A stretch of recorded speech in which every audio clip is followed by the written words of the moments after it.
ஷாமில் யுத்தம், மதீனாவில் live telecast. பெருமானார் ஸல்லல்லாஹு அலைஹி வஸல்லம் மக்களுக்கு சொல்றார்கள், ஜாஃபர் பின் அபி தாலிப் கொடியை பிடிக்கிறார், ஜாஃபர் பின் அபி தாலிப் கொலை செய்யப்படுகிறார். அப்துல்லா பின் ரவா கொடியை பிடிக்கிறார், அவர் கொலை செய்யப்படுகிறார். அதுக்கு அடுத்தபடியாக அல்லாஹ்வுடைய வாட்களில் ஒருவாள் காலித் பின் வலீத் ரலியல்லாஹு அன்ஹு அவர்கள் கொடியை பிடித்து முன்னாடி போகிறார். அல்லாஹ் அவர் கையில் வெற்றியை கொடுக்கிறான். ஷாமில் இருந்து மக்கள் திரும்பி வாரார்கள். பெருமானார் ஸல்லல்லாஹு அலைஹி வஸல்லம் அவர்களிடம் மெசேஜ் சொல்ல இப்னு உமர் ரலியல்லாஹு வருகிறார். யா ரசூலல்லாஹ், யுத்த களத்தில் உள்ள தோழர்கள் ஜாஃபர் பின் அபி தாலிபுடைய உடம்பை பார்த்து 90க்கு மேல காயம் யா ரசூலல்லாஹ், 90க்கு மேல குத்தி இருந்தார்கள். முதுவை பிரட்டி பார்த்தேன், ஒரு காயமும் இல்லை. எல்லாம் முன்னாடி ஈட்டி அன்பு என்று முன்னாடி போய் அந்த தளபதிகள் லா இலாஹ இல்லல்லாஹ் இந்த கொள்கைக்காக வேண்டி போராடினார்கள். ரசூலுல்லாஹ் சொன்ன செய்தி ஜாஃபர் பின் அபி தாலிப் ரலியல்லாஹு குடும்பத்துக்கு போய் கிடைச்சிட்டு அழுகிறார்கள் அவர்கள். இன்னொரு பக்கமாக வேற செய்தி போகுது, அதிலே தான் இஸ்னவு ஆல ஜாஃபர் தாமன், ஜாஃபருடைய குடும்பத்துக்கு சாப்பாடு கொடுங்க. நம்ம சொல்லுவோமே கத்தம் ஓதாதீங்கன்னு, இந்த மாதிரி கத்தம் ஓதுறதுக்கு இது இல்ல, அந்த வீட்டுக்கு போய் சாப்பாடு கொடுங்கன்றமே, இந்த ஹதீஸை வச்சுதான் ஜாஃபர் ரலியல்லாஹு குடும்பத்தாருக்கு சாப்பாடு கொடுங்க. கவலையில் அவர்கள் கொக்கரிக்கிறார்கள், கவலைப்படுகிறார். அபூ தாலிபுடைய அடுத்த மகன் ஜாஃபர் ரலியல்லாஹு கொலை செய்யப்படுறாங்க. நான் கேட்கிறேன் உங்கள்கிட்ட, வரலாறு பின்னணியிலிருந்து இந்த பலஸ்தீனத்தை நாம் பார்க்கலாம்னு நினைக்கிறேன். யாரை பின்பற்றான்? யூத கிறிஸ்தவர்களை பின்பற்றிட்டு மஸ்ஜிதுல் அக்ஸா வெற்றி கொள்ளப்படும் என்றால் அது எப்படி? அல்லாஹ்வுடைய நல்லடியார்களே, மறுமை சிந்தனையும் மன அமைதியும் என்ற தலைப்பு தந்திருக்கிறார்கள். இந்த தலைப்புக்கு வருவதற்கு முன்னாடி முக்கியமான சில விடயங்களை உங்களுக்கு மத்தியிலே பதிவு செய்யுமாறு நிர்வாகிகள் வேண்டிக் கொண்டார்கள். அதாவது, இந்த இஜ்திமாவுடைய ஏற்பாடுகள் செய்யப்படுகிற நேரத்தில் நிக்கவரட்டிய ஜும்மா பள்ளிவாசலால் ஒரு அறிவிப்பு விடப்பட்டிருக்கிறது. என்ன அறிவிப்பு என்று சொன்னால், இந்த இஜ்திமாக்களுக்கு நாங்கள் கலந்து கொள்ள மாட்டோம் என்று நிர்வாகிகள் அறிவித்திருக்கிறார்கள். அதுக்கு அர்த்தம் என்னண்டா, யாராவது ஒரு கல்யாணத்துக்கு கலந்து கொள்ள மாட்டோம் என்று மக்கள் மன்றத்தில் எழுப்பி சொல்ல மாட்டார்கள். கலந்து கொள்ள கூடாது என்று மக்களுக்கு சொல்வதற்கு தைரியம் இல்லாதவர்கள், நாங்க கலந்து கொள்ளாட்டி நீங்களும் கலந்து கொள்ள கூடாது என்ற ஒரு தோரணையில் தான் பள்ளிவாசலில் எழுந்து நாங்கள் இஜ்திமாவுக்கு கலந்து கொள்ள மாட்டோம் என்ற ஒரு அறிவிப்பு விட்டிருக்கிறார்கள். அன்புக்குரியவர்களே, அது மட்டுமில்லை, யாரெல்லாம் கொள்கை பேசுகிறார்களோ அந்த கொள்கைவாதிகள் அவர்களுடைய மையத்தை அடக்கம் செய்வதே கேள்விக்குறிதான், மையவாடியை நாங்கள் தருவது கேள்விக்குறித்தான் என்று கேள்வி எழுப்பியிருக்கிறார்கள். அன்பு சகோதரர்களே, ஒரு அடிப்படையை அந்த மக்கள் புரிந்து கொள்ள வேண்டும். என்னவென்று சொன்னால், அதாவது இந்த இஜ்திமாவில் நாம் பேசியது குர்ஆன் ஆயத்து, ஹதீஸ். இந்த குர்ஆனையும் ஹதீஸையும் பேசப்படுகிற நேரத்தில் இங்கே நாங்கள் வரமாட்டோம் என்று அவர்கள் சொல்லுவது குர்ஆனுக்கு நாங்கள் எதிரி, ஹதீஸுக்கு நாங்கள் எதிரி. இதைத்தான் அவர்கள் அம்பலப்படுத்துகிறார்கள். ஏனென்றால் திருமறை குர்ஆனில் எது இருக்கிறதோ அதை மட்டும்தான் பேசுவோம் என்று சபதம் வாங்கிய கூட்டம். உங்களை மாதிரி பொய்யையும் பேசுவோம், பிரட்டியும் பேசுவோம், தப்பையும் பேசுவோம், எல்லாத்தையும் அனுப்புவோம் என்று சொன்ன கூட்டம் இல்லை. ஹதீஸ் கிதாபுகளோடு அரபு படிக்கிற மாணவர்கள் இருக்கிறார்கள். எவ்வளவு தைரியம் என்று சொன்னால், பக்கத்திலே மதரசா இருக்கிறது, கிதாபுகள் இருக்கிறது, எல்லாம் தெரிகிறது. எப்படி பேசுகிறார்கள்? மறுமை சிந்தனை இல்லை. அதான் இந்த உலகத்தில் நானும் நீங்களும் நிரந்தரமாக வாழுவோம் என்றால் எதையும் பேசுவோம், எப்படி நடப்போம். இந்த உலகம் நமக்கு நிரந்தரம் இல்லை என்று சொன்னால், மறுமை என்று ஒன்று இருக்கிறது என்று சொன்னால் அளந்து பேசுவோம், பயந்து பேசுவோம். அன்பு சகோதரர்களே, இந்த மறுமை சிந்தனை இல்லாததுனாலதான் இந்த மாதிரியான பிரச்சனை. நீங்கள் என்ன பயமுறுத்தினாலும் என்ன சொன்னாலும் இதுக்கு எல்லாம் அல்லாஹ் மீது ஆணையாக நாங்கள் பயப்பட மாட்டோம். அப்படி பயப்படுவதாக இருந்தால் இந்த சபையிலும் சில வேளை உளவுத்துறைகள் இருப்பார்கள். அவர்களுக்கு நான் முன்னாடி சொல்கிறேன், என்னுடைய பல நிகழ்ச்சிகளுக்கு உளவுத்துறையில் வந்திருந்தார்கள். என்ன சொல்லுகிறேன் என்று சொன்னால், நாங்கள் தெளிவாக பேசுகிறோம், பொய்யையும் பிரட்டுகளையும் பிரட்டி பேசுவது இல்லை. இந்த நாட்டிலே பல பிரச்சனைகளை நாங்கள் பேசுகிற நேரத்தில் அதுக்கு இது பிழை, இது சரியில்லை என்று பேசுகிற நேரத்தில் நமக்கு எதிராக களமிறங்கியது முஸ்லிம்கள். அக்குரணையில் பொதுபல சேனாவுக்கு வரிக்கு வரி பதில் என்று சொல்லி இலங்கை வானொலி முஸ்லிம் சேவையுடைய ஒரு வானொலி நிகழ்ச்சியை கொண்டு வந்து வைத்து அந்த மக்களுக்கு தெளிவுபடுத்துவதற்காக வந்திருந்தோம். அக்குரணைக்கு எந்த ஹாஜியாரிடமும் பணம் எடுக்கவில்லை. ஏனென்றால் கண்டியில் அவர்கள் பேசியது சுத்த போய், குர்ஆனை பற்றி சுத்தமாக போய் பேசினார்கள், ஹதீஸை பற்றி போய் சொன்னார்கள், முஸ்லிம்களை பற்றி போய் சொன்னார்கள். இது அனாதை இல்லை. இவர்கள் முஸ்லிம்கள் என்றால் அனாதை இனமா? தட்டி கேட்க யாரும் இல்லையா? ஒரு நம்பிக்கையோடு நாம் இருக்கிறோம். லை யுஸீபனா இல்லா மா கதபல்லாஹு லனா. அல்லாஹ் எதை நாடினாலும் அதுதான் நடக்கும். இப்ப சாவண்டா இப்ப சாவுதான். இதுக்கு போற வழியில் மௌத்துண்டா மௌத்து தான். அதுக்கு அங்கால எவனுக்கு எதையும் மாற்ற இயலாது. இந்த நம்பிக்கையோடு நாம் பேசினோம். பிழைகளை சொல்லுகிற நேரத்தில் நமக்கு எதிராக யார் களமிறங்கியது? எடுத்து எல்லாத்தையும் முடக்கி போலீசார் எடுத்தார்கள். நிகழ்ச்சி செய்ய தரவில்லை. போய் வழக்கறிஞரோடு நான் போய் கேட்டா, பெரிய பள்ளிவாசல் தானே சொன்னாங்க, நீங்க ஊரை குழப்ப போறீங்களாமே. அட, இந்த சமுதாயத்தில் தட்டி கேட்பதற்கு யாருமே இல்லையா? நாதியற்ற சமுதாயமா? அனாதைகளா? எதையும் நபியை பற்றி பேசினால் வாய் மூடி மௌனமாக இருப்பீர்களா? ஜிஹாது செய்ய இயலாது இந்த நாட்டில். நமக்கு ஜிஹாது ஹராம். வாள் தூக்குவது, துப்பாக்கி தூக்குவது ஹராம். ஏன் ஹராம்? திருமறை குர்ஆன் சொல்லுது. 200 அவங்க இருந்தா நீங்க 100 இருக்கணும், அப்பதான் ஹலால். ஆனால் அஃலலுல் ஜிஹாத் இந்த சுல்தானில் ஜாகிலி அரசனுக்கு முன்னாடி போய் சிறந்த ஜிஹாது செய்யலாம். என்ன சிறந்த ஜிஹாது? அதான் வாயால பேசுற ஜிஹாத். இதை செய்தார்களா?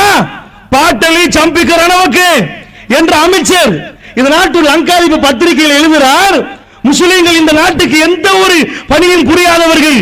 எப்படி எழுதுகிறார்? இந்த எல்டிடி யுத்தத்தில் 92 பேர் முஸ்லிம்களே செத்திருக்கிறார்கள். 26,000 பேர் சிங்களவர்கள் செத்திருக்கிறார்கள். இந்த 92 பேர் செத்திருக்கிறார்கள். இவர்கள் இந்த நாட்டுக்கு நலவு செய்த இனமா? இது கேட்டா இதுக்கு பதில் கொடுப்பதற்கு தலைமை பீடம் இல்லையா? இதை தடுக்கிறதுக்கு இருக்கிறீர்கள். மையத்தை அடக்கம் செய்ய மாட்டேன்னு பூச்சாண்டு போடுகிறீர்கள். இந்த கொள்கைவாதிகளுக்கு எதிராக சத்தியத்தை சொல்லுவோம் என்று சொன்னால் எங்கள் மையத்தை அடக்க விட மாட்டீங்களா? இவர்களுக்கு எதிராக பேச மாட்டீங்க. யாருக்கு எதிராக? அட, இப்படி பத்திரிகையில் எழுதுறானே, இந்த சமுதாயத்தை கொச்சப்படுத்தி மோசமாக பொய்யாக மக்காவில் இருப்பது நம்ம பள்ளிவாசல் இல்லை என்றும் அபகரிச்சதாகவும் பேசி எழுதுவார்களே, இதுக்கு பதில் சொல்ல ஒரு ஆளும் இல்லை.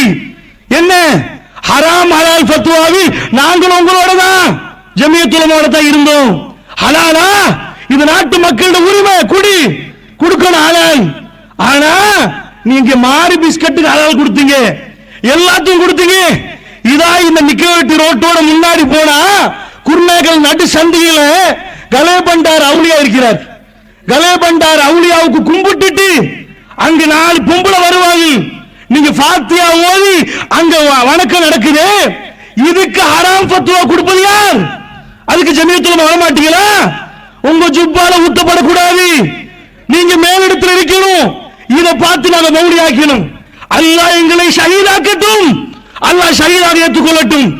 இதுக்கு பிறகு மையத்தை அடக்கம் செய்ய மாட்டோம் சொன்னால் நாங்கள் 1000 களம் இறங்குவோம். அல்லாஹ் மீது ஆணையாக படையெடுத்து வந்து கபரை தோண்டி நாங்கள் அடக்கம் செய்து விட்டு தான் போவோம். அல்ஹம்துலில்லாஹ், அந்த பலத்தை அல்லாஹ் தந்திருக்கிறான். என்ன நினைத்துக் கொண்டு பேசுகிறார்கள்? எது இஸ்லாம், எது முஸ்லீம், யார் முஸ்லீம்? மறுமை சிந்தனை இல்லாமல் அவர்கள் அரங்கேற்ற எல்லாத்தையும் பார்த்து நாங்கள் அப்படியே தலையை சாய்த்துக் கொண்டு இருக்கணுமா? இதுதான் இன்றைக்கு இஸ்லாம். தப்பு பிரச்சாரங்கள் விடப்படுகிறது. எல்லாரும் பயந்தாங்கோலி. எவனாலும் வந்து பேசுறானா? அல்லாஹ் காட்டினா. சஹாபாக்கள் வரலாறு, நபிமார்களோட தியாகம், மிம்பர்ல ஏறினா ஹஸ்ரத்தை பிடிக்கிறாரு. அழுகையும் கூச்சலும் உருக்கமும். அட, பேசின ஹஸ்ரத்துல எங்க? எப்ப அல்லாஹ் சோதிச்சு பாப்பான்? களத்துல இருந்தியா? தப்பு தப்பா பேசுற நேரம் பெருமானாரை காப்பாத்தினாயா? அவருடைய மானபங்கப்படுத்துற நேரம், தப்பாக பேசுற நேரம், அதுக்கு எதிராக களமிறங்கியாயா? நீ ஆயுதம் தூக்க தேவையில்லை. முன்னாடி சொல்லி இதுக்கு மிச்சம் எது நடக்கும் அது நடக்கும். அல்லாஹ் எதை நாடினாலும் அதுதான் நடக்கும். அதனால நிக்கவரட்டிய ஜமாத்துக்கு நாங்கள் சொல்லுகிறோம், எதுக்கும் நாங்கள் பயப்பட மாட்டோம் இன்ஷா அல்லாஹ். அல்ஹம்துலில்லாஹ், நாடளாவிய ரீதியில் அப்படி மையத்திலிருந்து அடக்கம் செய்யாட்டி நாடளாவிய ரீதியில் ஆயிரம் ஆயிரமாக வந்து நாங்களே இன்ஷா அல்லாஹ் அடக்கம் செய்வோம். இந்த நாட்டு சட்டப்படி அடக்கம் செய்வதற்கு எந்த தடையும் இல்லை. பொது சூசான பூமியில கொண்டு போய் அடக்கம் செய்ய மாட்டாங்க. முஸ்லிம்களுக்கு பொதுவான மையவாரில தான் அடக்கம் செய்யணும். நாம் பசியாலையில எல்லல முல்லையில அடக்கம் செய்ய மாட்டேன்னு சொன்னார்கள். அடக்கம் செஞ்சு போலீஸ் பாதுகாப்போடு கௌரவமா அடக்கம் செஞ்சார்கள். அதனால் நிக்க வேண்டிய மக்களே, கொள்கையில் தளம்பல் ஏற்படுத்திடாதீங்க, தடமாறாதீங்க. இந்த செய்தியை முக்கியமா சொல்றேன். அதனால இதை முக்கியமா பதிவு செய்யுங்க.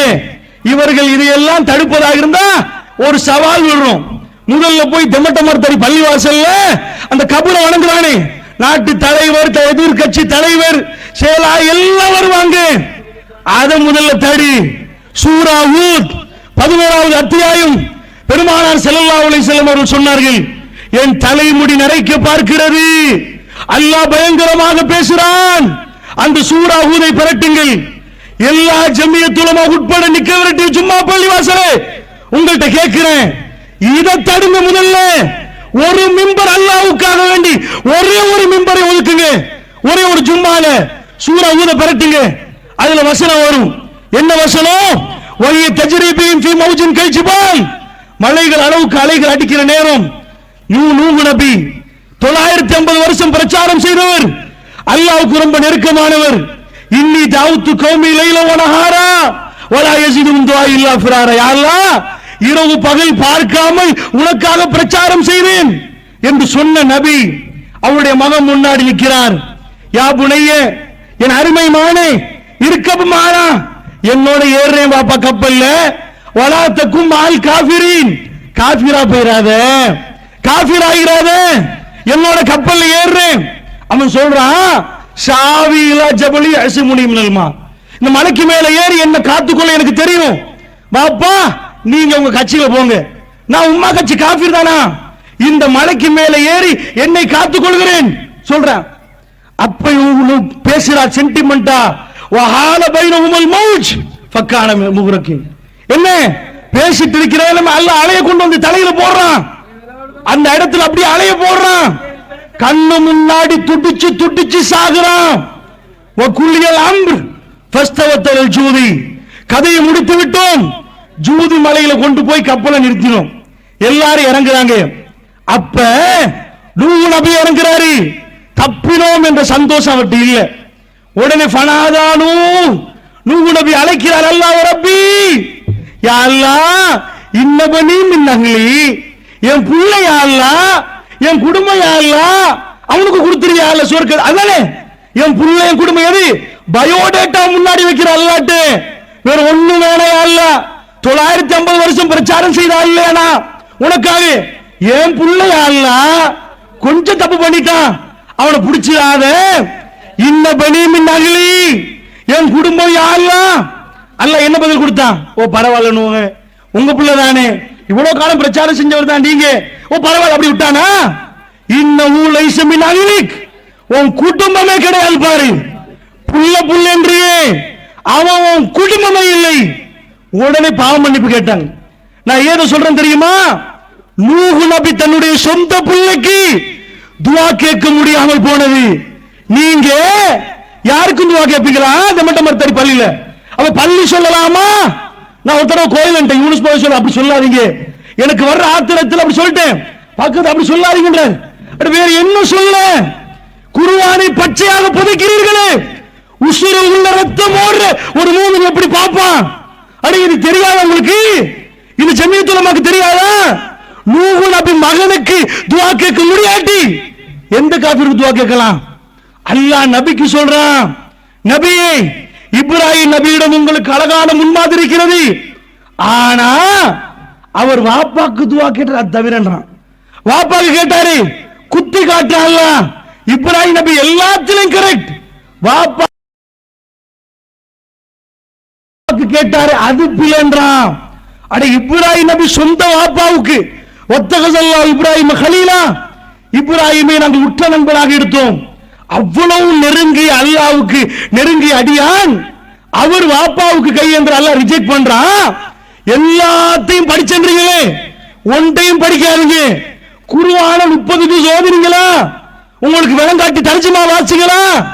நான் கேட்கிறேன், இப்படி ஒரு ஆயத்து இல்லையா? இல்லன்னா சொல்லுங்க, இப்படி இல்லையா? அப்ப டெமட்ட மருத்தடி பள்ளியில் நடக்கிற நேரம் உங்களுக்கு மறுமை சிந்தனை வரல, அரசியல் சிந்தனை வந்துச்சு. ஓ ஜெயில போட்டுருவானே, ஓ அங்க உள்ள வருவானே, 4 அரசியல் சாக்கடைகள் வருமே, நம்மள உள்ள போடுவானே, நம்மள இது பண்ணிடுவானே. நீங்க தலைமையில் இருப்பீங்க, உங்க மேல ரத்தம் படக்கூடாது. அப்ப எதுக்கு தலைமை போயிடும்? இது என்ன போராட்டம்? இதுக்கு நீங்க அந்த அந்த தெமட்ட மருத்தடி பள்ளிக்கு ஹலால் சர்டிபிகேட் ஹராம் சர்டிபிகேட் இஷ்யூ பண்ண மாட்டீங்களா? அது ஹராமா ஹலாலா உங்க பார்வையில்? அது என்ன அங்க செய்யற வியாபாரம்? அதனால் அன்பு சகோதரர்களே, இந்த ஊர் மக்கள் இன்றைக்கு ஒரு 10 ஆண்டுகளுக்கு முன்னாடி இந்த ஜமாத் வர்றதுக்கு முன்னாடி நெஞ்சில் கை வைத்து நிக்க வரட்டிய மக்கள் சொல்லணும், இங்கே இஸ்லாம் இருந்துச்சா? இன்றைக்கு துடிச்சு போய் லட்சம் லட்சமாக செலவழித்து அல்லாஹ்வுடைய பாதையில் சிலர்கள் செலவழிக்கிறார்கள். அவர்கள் கவலைப்பட்டு சொல்றாங்க, யாரையும் விமர்சிக்க கூடாது முடிவு செஞ்சுதான் தலைப்புகளை போட்டோம். இப்படி பண்ணிட்டாங்களே, மக்களுக்கு இனம் காட்டுங்கள் இவங்க யார் என்று. அதனால இன்ஷா அல்லாஹ் இதை மீறி அவர்கள் பேசினால், இதை மீறி இன்ஷா அல்லாஹ் பள்ளிவாசலுக்கு முன்னாடி போலீஸ் பெர்மிஷன் எடுத்து இன்னும் ஓரமாக சொல்லுவோம் இன்ஷா அல்லாஹ்.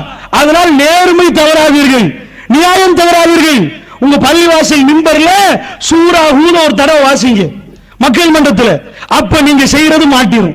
ஓ எப்படி எல்லா கூத்தாடிக்கு நீங்க துவா ஓதுவீங்க, அது ஹலால். ஒரு காலம் இருந்துச்சு, தௌஹீத் ஜமாத் தான் அப்ப வீடியோ பண்ணுச்சு, போட்டோ எடுத்துச்சு, ஹராம் ஹராம் ஹராம் என்றார்கள். இப்ப பேப்பர்ல ஜமியத்துல் உலமா தலைவர் போட்டோ வர நேரத்தில் அது சுத்த ஹலால், டிவியில் அவர் வீடியோ வர நேரத்தில் அது பச்சை ஹலால். ஏன் இப்ப அவங்க போட்டோ வருகிறது? எப்ப அவங்களுக்கு இப்படிதான் அவங்க ஃபத்வா. அன்பு சகோதரர்களே, இவ்வளவு நான் விமர்சித்ததுக்கு நம்ம முழு முஸ்லீமுக்கு எதிராக பொதுபல சேனா போன்ற அமைப்புகள் இந்த மாதிரி களமிறங்கினா அப்பவும் ஜமியத்துல் உலமா விமர்சிக்க மாட்டாங்க, புரிஞ்சுக்கோங்க. அப்ப நாம ஹலாலுக்கு தான் போராடுவோம், அது நம்ம உரிமை. கட்டாயமாக அந்த விஷயத்தில் நாம் ஈடுபடணும். அன்புக்குரியவர்களே, மறுமை சிந்தனை இந்த தலைப்பு ஏன் தர்றாங்கன்னா, நம்முடைய அதிகமான கொள்கைவாதிகள் நன்றாக கொள்கையில் பதம் பார்த்து வார்த்து உருவாக்கப்பட்டவர்கள். ஆனால் காலம் கழிகிற நேரத்தில் 4 பேர் காணாமல் போறார்கள், புதுசாக இன்னும் 10 பேர் இணைகிறார்கள், மறுபடி 5 பேர் காணாமல் போகிறார்கள். இப்படி இருந்த கொள்கைவாதிகளில் சிலர்கள் தொழுகை இல்லாமல் போயிட்டார்கள். அல்லாஹ் அக்பர். சில ஊர்களுக்கு போற நேரம் முன்னாடி நின்றவர்கள் 4 பிரச்சனைகள் வருகிற நேரத்தில், 4 துன்பங்கள் வருகிற நேரத்தில் ஜமாத்தை விட்டு போய் கொள்கையை விட்டு போய் தொழுகையும் இடக்கேட சில பிரபலங்கள் வருகிற நேரத்தில் அதையும் விடுற அளவுக்கு போயிட்டார்கள். அதனால அவங்களுக்கு மன அமைதி கிடைக்கலன்றாங்க பேசுற நேரத்தில். நிஜமாக மன அமைதி எங்க இருக்குது? மன அமைதி எந்த சிந்தனையில் இருக்குது? இதை இந்த நேரத்தில் சுருக்கமாக உங்களுக்கு மத்தியிலே முன்வைக்கலாம்னு நினைக்கிறேன். நபிகள் நாயகம் ஸல்லல்லாஹு அலைஹி வஸல்லம் அவர்கள் சபையில் உட்கார்ந்து இருக்கிறாங்க, சஹாபாக்கள் எல்லாம் முன்னாடி இருக்கிறாங்க. இந்த நேரத்தில் ஊருக்கு ஒரு புதிய ஆள், நபவிக்கு நிறைய கதவுகள் இருக்குது, அதுல ஒரு பின்னாடி உள்ள கதவால ஒரு ஆள் வர்றாரு, மக்களை எல்லாம் தாண்டி கொண்டு வர்றார். வேணுமென்றே அல்லாஹ் அப்படி செட்டப் பண்றான். அவர் என்ன பண்றாருன்னா, பின்னாடி இருந்து மக்களுடைய தோல் புஜங்களை எல்லாம் அகற்றி முன்னாடி முன்னாடி வர்றார். எந்த அளவுக்கு வர்றாருண்டா, நபிகள் நாயகம் ஸல்லல்லாஹு அலைஹி வஸல்லம் அவர்கள் அப்படி முட்டை மடித்து அமர்ந்திருக்கிறார்கள். அவர் பக்கத்திலே வந்து அவரை முட்டை மடித்து அமர்றாங்க. அமர்ந்த உடனேயே சில ரிவாயத்துகளில் அவருடைய 2 கைகளும் பெருமானாருடைய தொடை மீது வைத்தார் என்று வருகிறது. இன்னும் சில ரிவாயத்தில் அவர் தொடை மீது வைத்தார் என்று வருகிறது. இந்த மாதிரி வச்சு அவர் அல்லாஹ்வுடைய தூதர்ட்ட கேள்வி கேட்கிறாங்க. என்ன கேட்கிறாரு? மல் இஸ்லாம், இஸ்லாம் என்றா என்ன? மல் ஈமான், ஈமான் என்றா என்ன? ரசூலுல்லாஹ் தெரிஞ்ச பதில் தான், ஆமன்து பில்லாஹி வ மலாயிகத்திஹி வ குதுபிஹி இப்படி சொல்றாங்க. மல் இஹ்சான், இஹ்சான் என்றா என்ன? இதுல என்ன ஆச்சரியம்டா, வந்தவர் ஊருக்கு புதுசு, எங்கேயாவது இருந்த ஒரு ஆள் வந்தால் அவர் முகத்துல களைப்பு தெரியும். அந்த முகத்தை பார்த்த உடனே இவர் ஊர்வாசி இல்லையே, மதீனத்து வாசியா இருந்தா மதீனாவில பார்த்த உடனே மதீனா வாசி வழங்கும். இவர் மதீனா வாசியே இல்ல, அந்த வாக்கு இல்ல, ஆனா களைப்பு இல்ல, வெள்ளையும் சொல்லியுமா பசுந்தா இருக்கிறார். ஒரு சாதாரணமாக இந்த நாட்டில் இங்க இருந்து அங்க போற நேரத்தில் களைப்பாகுது, வேர்வை வடியுது. அந்த மதீனாவுல ஒரு வேர்வை வெக்க ஒன்றுமே இல்லாம அப்படியே வர்றாரு. இவர் யாரா இருப்பார்னு எல்லாரும் பாக்குறாங்க. கேள்வியில ஒரு கேள்வி இன்னும் ஆச்சரியப்படுத்துது. மத்தஷா எப்ப மர்ம கேட்கிறார். பெருமானார் ஸல்லல்லாஹு அலைஹி வஸல்லம் என்ன சொல்றாங்கன்னா, இதுக்கு முன்னாடி முன்ன பின்ன காணாத அந்த ஆளுக்கு ரசூலுல்லாஹ் அதிசயமான பதில் கொடுக்கறாங்க. நீங்க என்கிட்ட கேட்கிறீங்களே, கேட்கிற உங்களை விட, அதாவது கேட்கப்படுற என்னை விட கேட்கிற நீங்க தெரிஞ்சவர். அதுக்கு அர்த்தம் என்ன? உங்களுக்கு என்ன விட தெரியும். கேட்கிறீங்களே எப்ப மர்ம கேட்கிற உங்களுக்கு என்ன விட தெரியும். ஷஹாபாக்கள் ஷொக். இந்த மதீனால பெருமானாரை விட மறுமையை பத்தி தெரிஞ்ச ஒரு ஆள் இருப்பாங்களா? இவங்களுக்கு மட்டும்தானே வகை வருகிறது, இந்த ஆளுக்கு வருதா? இந்த ஆளுக்கு எப்படி தெரியும்? பெருமானார் ஸல்லல்லாஹு அலைஹி வஸல்லம் அமைதி, ஒட்டுமொத்த ஷஹாபாக்களும் பார்க்கிறார்கள். ஏன் இதை சொல்றேன், பார்த்த உடனே அவர் பேசாம எழும்புறாரு, எழுப்பி போறாரு. சும்மா யாரோடையும் பேசாமல் எழுப்பி போயிட்டாரு. போய் பாப் அந்த கதவு வரைக்கும் போறார், போய் திரும்புறாரு. அது வரைக்கும் பேசாம நபிகள் நாயகம் ஸல்லல்லாஹு அலைஹி வஸல்லம் இருந்தாங்க. அப்புறம் மேல கூப்பிடுறாங்க, கூப்பிடுறாங்க, உமரே அதான் போனாரு கதவு கிட்ட, கொஞ்சம் அவர் கூட்டி வாங்க, கொஞ்சம் கூட்டி வாங்க. போய் இவர் போறார். உமர் ரலியல்லாஹு போய் கதவு கிட்ட பார்க்கிறாரு, அங்க யாருமே இல்லை. யார சொல்லலாம், அவர் காணல. வேணுமென்றே பெருமானார் ஸல்லல்லாஹு அலைஹி வஸல்லம் உமர் பின் கத்தாப் அனுப்பினாங்க.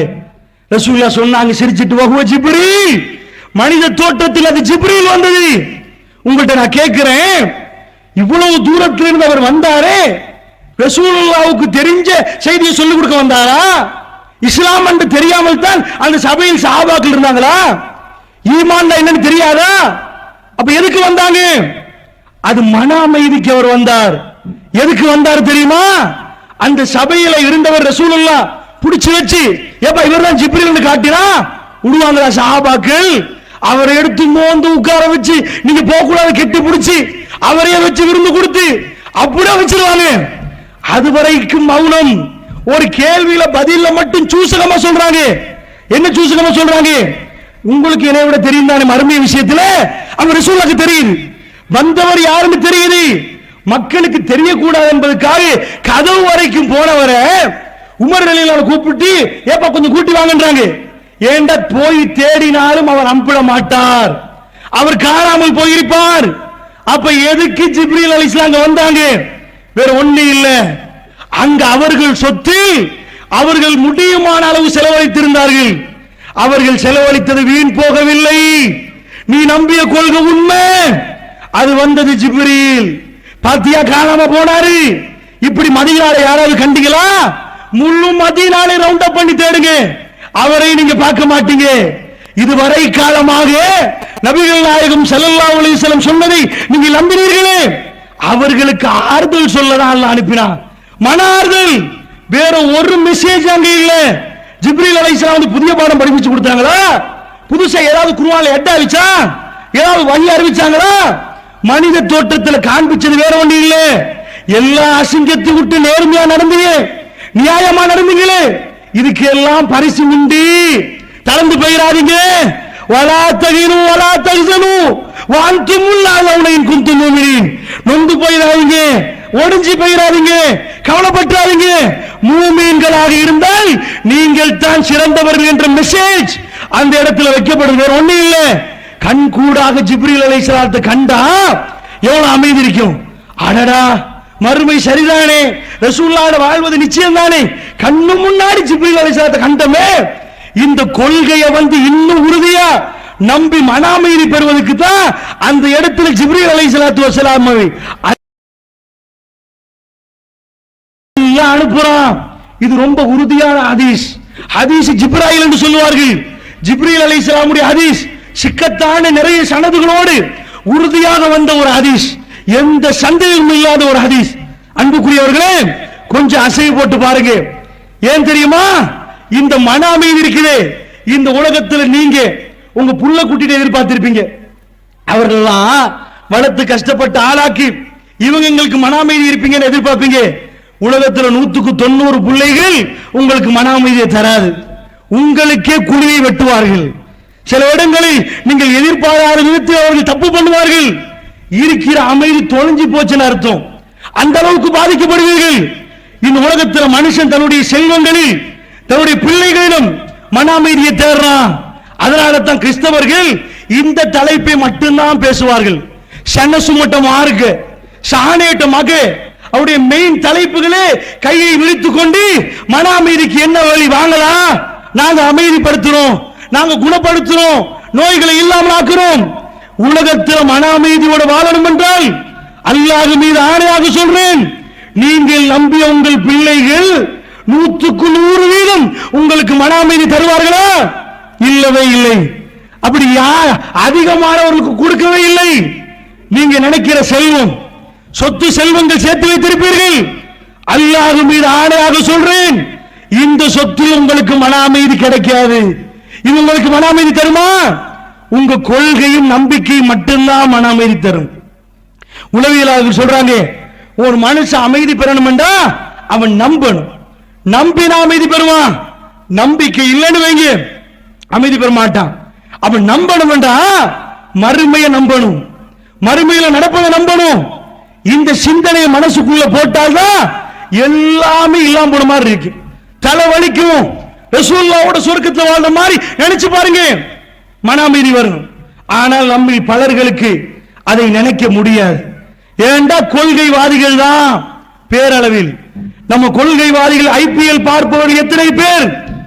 சுத்த ஹராம். சூது விளையாடுறது பார்க்க கூடாது, சூதாடுறது பார்க்க கூடாதான். சூது விளையாடுறது ஓகே, சூதாட கூடாதான்.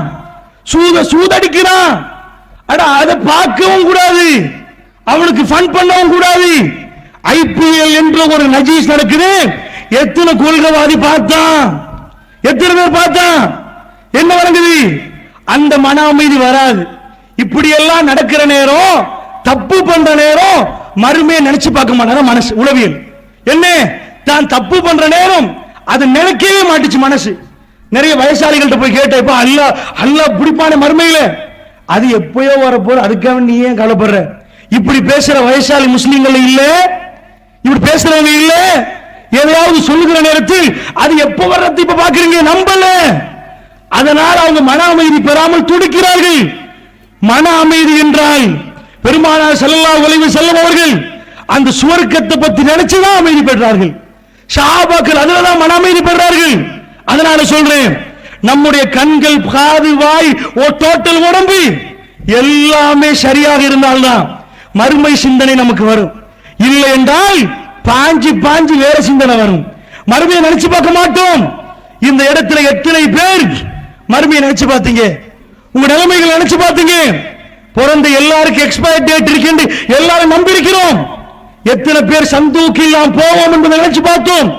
நான் பேசுறேனே, இதுக்கு அடுத்தபடியாக தொழுகை மக்ரிப், இதுதான் எங்களுடைய கடைசி தொழுகையாக இருந்தா, நாங்க தொழுகிற கடைசி தொழுகையாக இருந்தால் அப்படி நினைச்சு தொழுவீர்களா? எங்களை கொண்டு போய் அடக்கம் செய்வாங்க நினைச்சு தொழுவீர்களா? எத்தனை பேரை பார்க்கிறோம்? எப்ப மறுமை சிந்தனை வருது தெரியுமா? வாகனம் வச்சு ஓட்டுறார்கள், அப்ப இல்ல. காணி பங்களா கட்டுறார்கள், இல்ல. எத்தனையோ பேரை போய் சந்திக்கிறோம், பெரிய பெரிய ஹாஸ்பிட்டல்ல, ஆஸ்பத்திரியில சந்திக்கிறோம். பெரிய சல்லிக்காரங்க ட்ரிப் போனாங்க, வேற எங்கேயோ போனாங்க. போய் வார வழியில் ஆக்சிடென்ட் ஆகி ஒரு மஞ்ச பைய கையில வச்சு வீல் சேர்ல உட்கார்ந்து கண்ணாடியை திறந்து ரோட்ல போற வாகனத்தை பார்க்கிறான். அட எனக்கு எப்பயா ரோட்ல போகலாம், 4 பேரோட எப்ப பழகலாம்? இது சொல்லாத ஒரு ஜெயில். ஆஸ்பத்திரியில உட்கார்ந்து எப்ப 12 மணி வரும், தூங்கி எழும்புவான். 10 நிமிஷம் தான் போயிருக்கும், மறுபடி தூங்கி எழும்புவான் இன்னொரு 10 நிமிஷம். எவனும் வந்து சந்திக்க மாட்டானா, பேச மாட்டானா? அப்பதான் மறுமை சிந்தனை வருகிறது. முடங்கி கால் கையில ஒரு மஞ்ச பைய வச்சு, சிறுநீர் பைய வச்சு கொண்டு 6 மாதம் 1 வருஷமாக எதிர்பாராத விபத்தில் சிக்கிக்கொண்டு இருந்து ஹாஸ்பிட்டலுடைய ஜன்னல் வழியாக வெளியே பார்த்து கொண்டு ஏங்கி ஏங்கி தவிக்கிறார்களே, அப்ப மரண சிந்தனை அப்ப வருகிறது. எப்ப சொகுசா இருக்கிறோமோ, இந்த கால் கைக்கு அல்லாஹ் சக்தியையும் பலத்தையும் தந்திருக்கிறானோ, அப்ப நாம் மறுமை சிந்தனை எடுத்து மனாமீதி பெற்றோமா? இல்ல சகோதரர்களே, அன்புக்குரியவர்களே. அதனால் இந்த அடிப்படை நல்ல புரியுங்க. நபிகள் நாயகம் ஸல்லல்லாஹு அலைஹி வஸல்லம் அவர்கள், நான் ஏற்கனவே சொன்ன இந்த ஜிப்ரீல் அலைஹிஸ்ஸலாம், இந்த ஹதீஸ் இதே மாதிரி பாருங்க, நிறைய செய்திகள் இருக்கிறது. பெருமானார் ஸல்லல்லாஹு அலைஹி வஸல்லம் அவர்கள் என்ன பண்றாங்கன்னா, ஒரு யுத்தம், அந்த யுத்தத்துக்கு என்ன பண்றாங்க, நபிகள் நாயகம் ஸல்லல்லாஹு அலைஹி வஸல்லம் அவர்கள் ஆட்கள் அனுப்புறாங்க. அனுப்பினா மூத்தா போருக்கு அனுப்புறாங்க. அனுப்புற நேரத்தில் 3 தளபதிகள் அனுப்புறாங்க. 3 தளபதிகள் ஸைத் பின் ஹாரிஸா ரலியல்லாஹு அன்ஹு அவங்க, அதுக்கு பிறகு உசாமா ரலியல்லாஹு அவங்க, ஜாஃபர் பின் அபி தாலிப் ரலியல்லாஹு அவங்க, அப்துல்லா இப்னு ரவாஹ் ரலியல்லாஹு அவங்க. இந்த 3 பேரை சொல்றாங்க. கவனமா பாருங்க என்ன சொல்றாங்கன்னா, முதல்ல ஸைத் நீங்க கொடியை பிடிங்க, நீங்க கொடியை பிடிச்சு நீங்க யுத்தம் பண்ணுங்க. ஸைத் கொலை செய்யப்பட்டால், இப்னு ஹாரிஸா கொலை செய்யப்பட்டால், ஜாஃபர் பின் அபி தாலிப் கொடியை பிடிங்கள். ஜாஃபர் பின் அபி தாலிப் கொலை செய்யப்பட்டால் அப்துல்லா பின் ரவாஹ் அவங்க கொலையை பிடிங்க. நான் கேட்கிறேன் உங்கள்கிட்ட, யுத்தத்துக்கு அனுப்புறதுக்கு முன்னாடி ரசூலுல்லாஹ் வளமையாக 3 தளபதிகள் போடுறதே இல்லை. சில இடங்கள்ல போடுவாங்க, சில இடங்கள்ல போடவே மாட்டாங்க. ஒரு கோட்டையை பிடிக்கிற நேரம் கூடாரம் அடிச்சிருக்கிறார்கள். ஒரு நாள் நைட் பெருமானார் ஸல்லல்லாஹு அலைஹி வஸல்லம் சொல்றாங்க, புகாரி என்ற ஹதீஸ் கிதாபில் வருகிறது, நாளைக்கு நான் ஒரு ஆள் கையில் கொடியை கொடுப்பேன், அவர் கொடியை பிடித்துக் கொண்டு அல்லாஹ் அவர் கையில் வெற்றியை கொடுப்பான். நைட்டு முழுக்க சஹாபாக்கள் மஷூரா, நாளைக்கு ரசூலை என் கையில தான் கொடியை தருவாங்களா இருக்கும். ஒவ்வொரு ஆளும் நினைக்கிறாங்க, ஓ எங்க கையில தருவாங்களோ, இப்படி ஒவ்வொரு ஆள் நினைக்கிற நேரம் அடுத்த நாள் காலையில நபிகள் நாயகம் ஸல்லல்லாஹு அலைஹி வஸல்லம் வர்றார்கள். வந்து பார்த்தா சம்பந்தப்பட்ட ஆள் இல்ல. ரசூலுல்லாஹ் கேட்கிறாங்க, அலி பின் அபி தாலிப் எங்க? யார சொல்லலாம், அவர் அலி கூடாரத்துல கண் நோய், அவருக்கு கண் வருத்தம், அவர் கூப்பிடுங்கண்டு தன்னுடைய உமிழ் நீரை எடுத்து கண்ணில் தேய்க்கிறார்கள். கண் சுகமாகுது. கையில கொடியை கொடுத்து அல்லாஹ் உனக்கு வெற்றியை தருவான்றாங்க. அவர் வெற்றியோட திரும்பி வர்றார். நான் கேட்கிறேன், இந்த இடத்துல அலி பின் அபி தாலிப் கையில கொடியை கொடுத்தாங்களே, அடுத்த தளபதி அறிவிச்சாங்களா?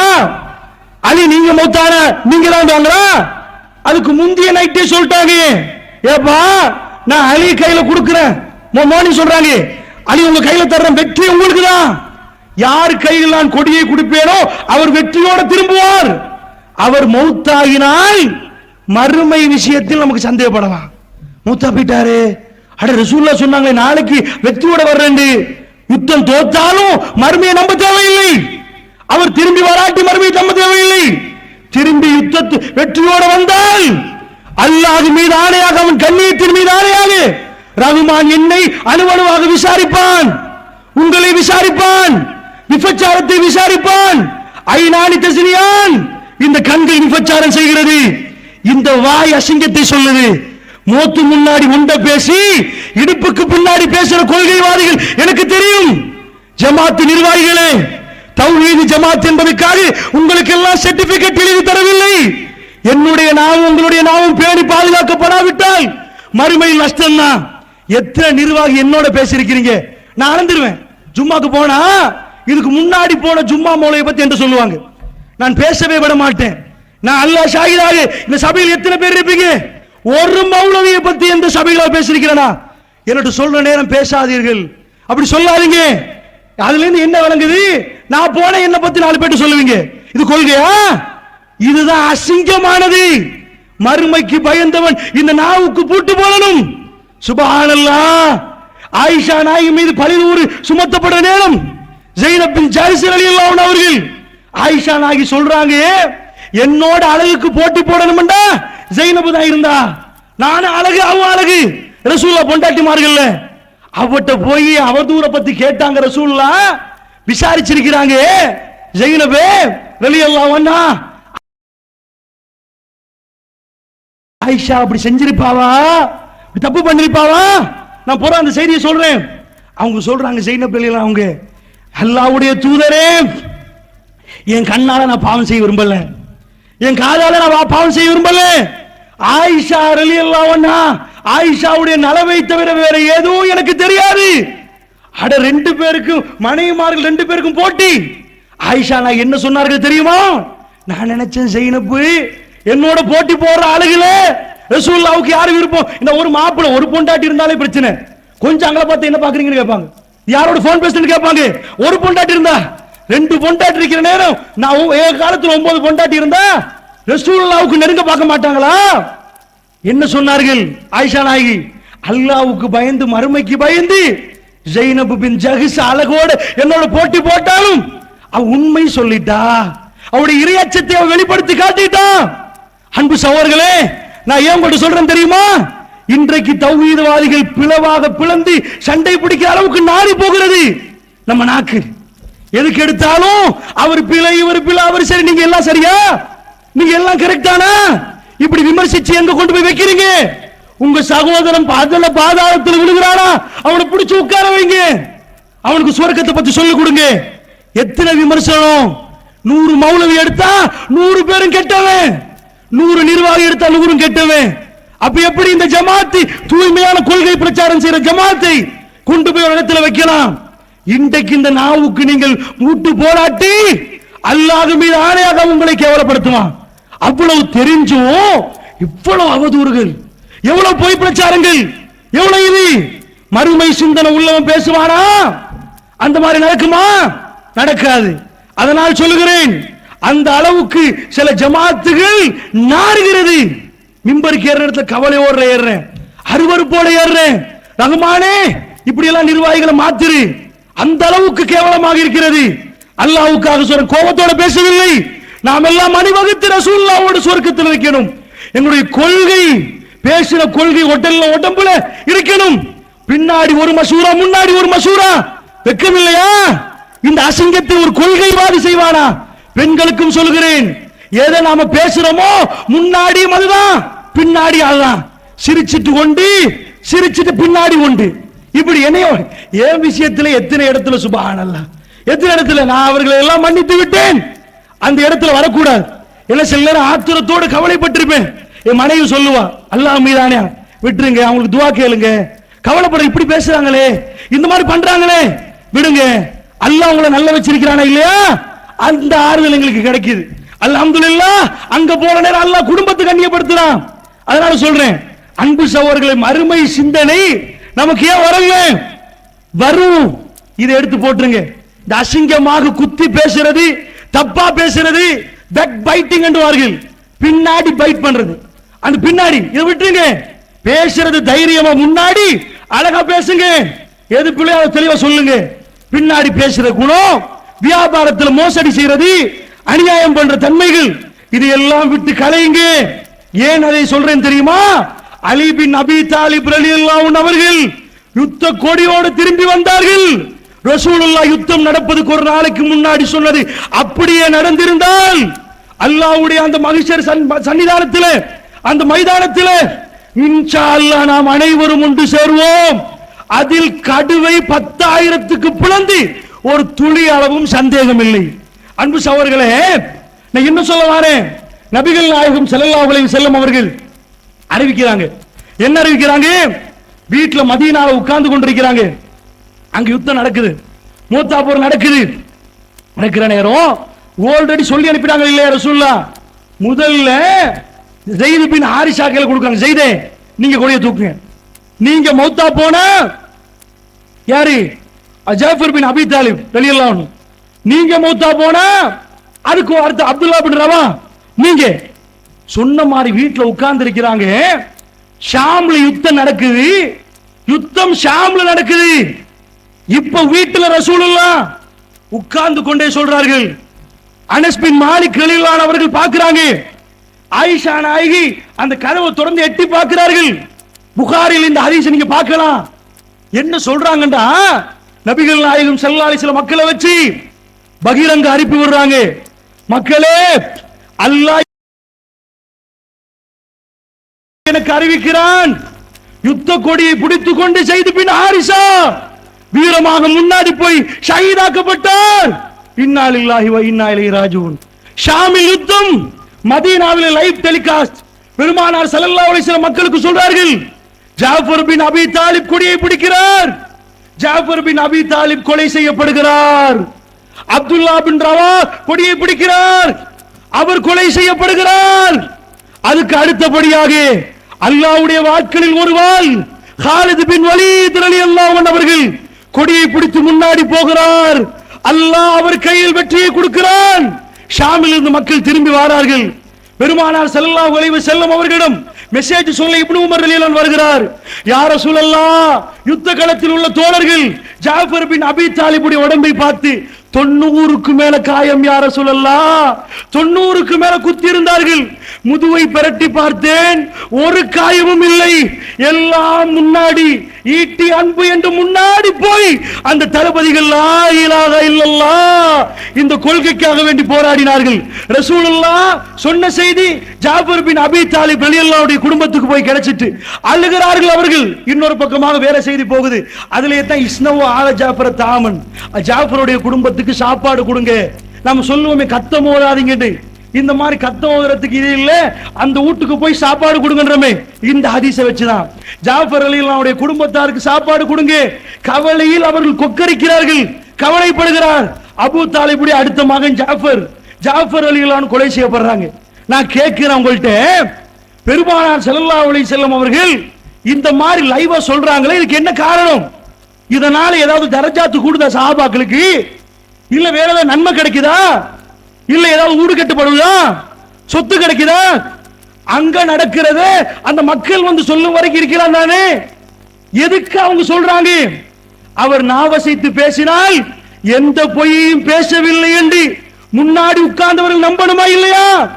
அந்த மறுமையை நினைச்சு மன அமைதி பெறணுமா இல்லையா? அவர்கள் செலவழித்த 1000 லட்சம் எங்க பாருங்க, லட்சம் மட்டும் சொல்லணும். அவங்க காலத்தில் உள்ள எல்லாத்தையும் கொண்டு போய் கொட்டி அல்லாஹ் அல்லாஹ் அல்லாஹ் என்று சொன்னார்களே. இரவெல்லாம் நின்று வணங்கி கண்கள் கசிந்து தாடிகள் நனைகிற அளவுக்கு ரஹ்மானோடு நெருங்கினார்களே. இந்த நெருக்கத்தில் ஒரு சந்தேகமும் இல்லை, ஒரு பொய்யும் இல்லை. செலவழித்தது எல்லாம் அல்லாஹ் உனக்கு மறுமையில் தருவான் என்பதை உறுதி செய்வதற்கு, அவங்களுக்கு ஆறுதல் படுத்த, அவங்கள மன அமைதிப்படுத்த இந்த செய்தியை தவிர வேற எதுக்கு இது சொல்லணும்? சொல்லுங்க. இந்த மாதிரி அறிவிப்பு வர்றதுனால வேற என்ன நடக்கும்? ஏதாவது தொழுகையை பத்தி வகையா சொல்றாங்க, அங்க யுத்தம் நடக்குது, இங்க அறிவிப்பு நடக்குது. இங்க இருந்து நாம எங்கயோ லைவ் மேட்ச் நடக்குது, உங்களுக்கு டிவியை பார்த்து அறிவிக்கிறேன்னு வைங்க, நீங்க அறிஞ்சு கொள்ளணும் அறிவிக்கிறேன். எதுக்கு இந்த அறிவிப்பு? அல்லாஹ்வுடைய தூதர் என்று உரசி பார்க்கிறதா இருந்தா இதுல பாரு. இப்ப லட்சத்து கூட அல்லாஹ்வுக்காக, இப்ப லட்சத்து கூட இந்த நிக்க வரட்டியில ஒரு ஆலயத்தை உருவாக்கணும் என்று நியத்து வைத்து கொஞ்சம் பேர் அல்ஹம்துலில்லாஹ். எத்தனை லட்சம் பட்ஜெட்? எத்தனை லட்சம்? 1 கோடிக்கு கிட்ட நினைக்கிறேன் காணி வாங்குறதுக்கு. எனக்கு தெரிஞ்ச அளவுக்கு அவ்வளவு பெரிய 1 கோடியோ 50 லட்சமோ அவ்வளவு பெரிய சொத்தை அல்லாஹ் உங்களுக்கு தரலையா? அல்லாஹ் தந்தானா இல்லையா? நீங்க 10 பேர் தானே இது நிக்க வரட்டில கஷ்டப்பட்டீங்க. ஆரம்பத்தில் ஒரு ஆலயத்தை உருவாக்கணும் கொண்டு வந்து தரலையா? அப்படி லட்ச லட்சமாக தர்மம் பண்ணினீர்களே, யாருக்கும் சொல்லக்கூடாது. அவரின் பக்கத்தில் இருக்கிறார். நான் கேட்கிறேன், காணி கொடுத்தது யாரு கொடுத்தான்? அவர் பேசவும் இல்லை, அவர் பேரை சொல்லவும் ஆதீங்கன்றாங்க. அல்ஹம்துலில்லாஹ், அல்லாஹ் அருள் புரியட்டும். இந்த மாதிரி கொள்கைவாதி வேணும் நமக்கு, இந்த மாதிரி வேணும். 50 லட்சத்தை முடக்கிட்டு என் பேரை சொல்லாதீங்க இருந்தா அது அல்லாஹ் கிடைக்க, அல்லாஹ் கொடுப்பான். அப்படிதானே இந்த ஊர்ல கொள்கை வருகிறது. இன்ஷா அல்லாஹ் அமர்கலமாக ஒரு ஜும்மா பள்ளிவாசல் எல்லாம் திரட்டும் சத்தியத்தை கொக்கரிச்சு பேசுவதற்கு.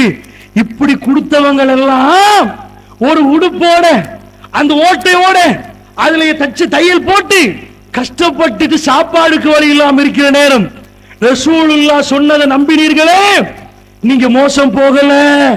லட்சத்தை இழந்தீங்களே, நீங்க மோசம் போகல.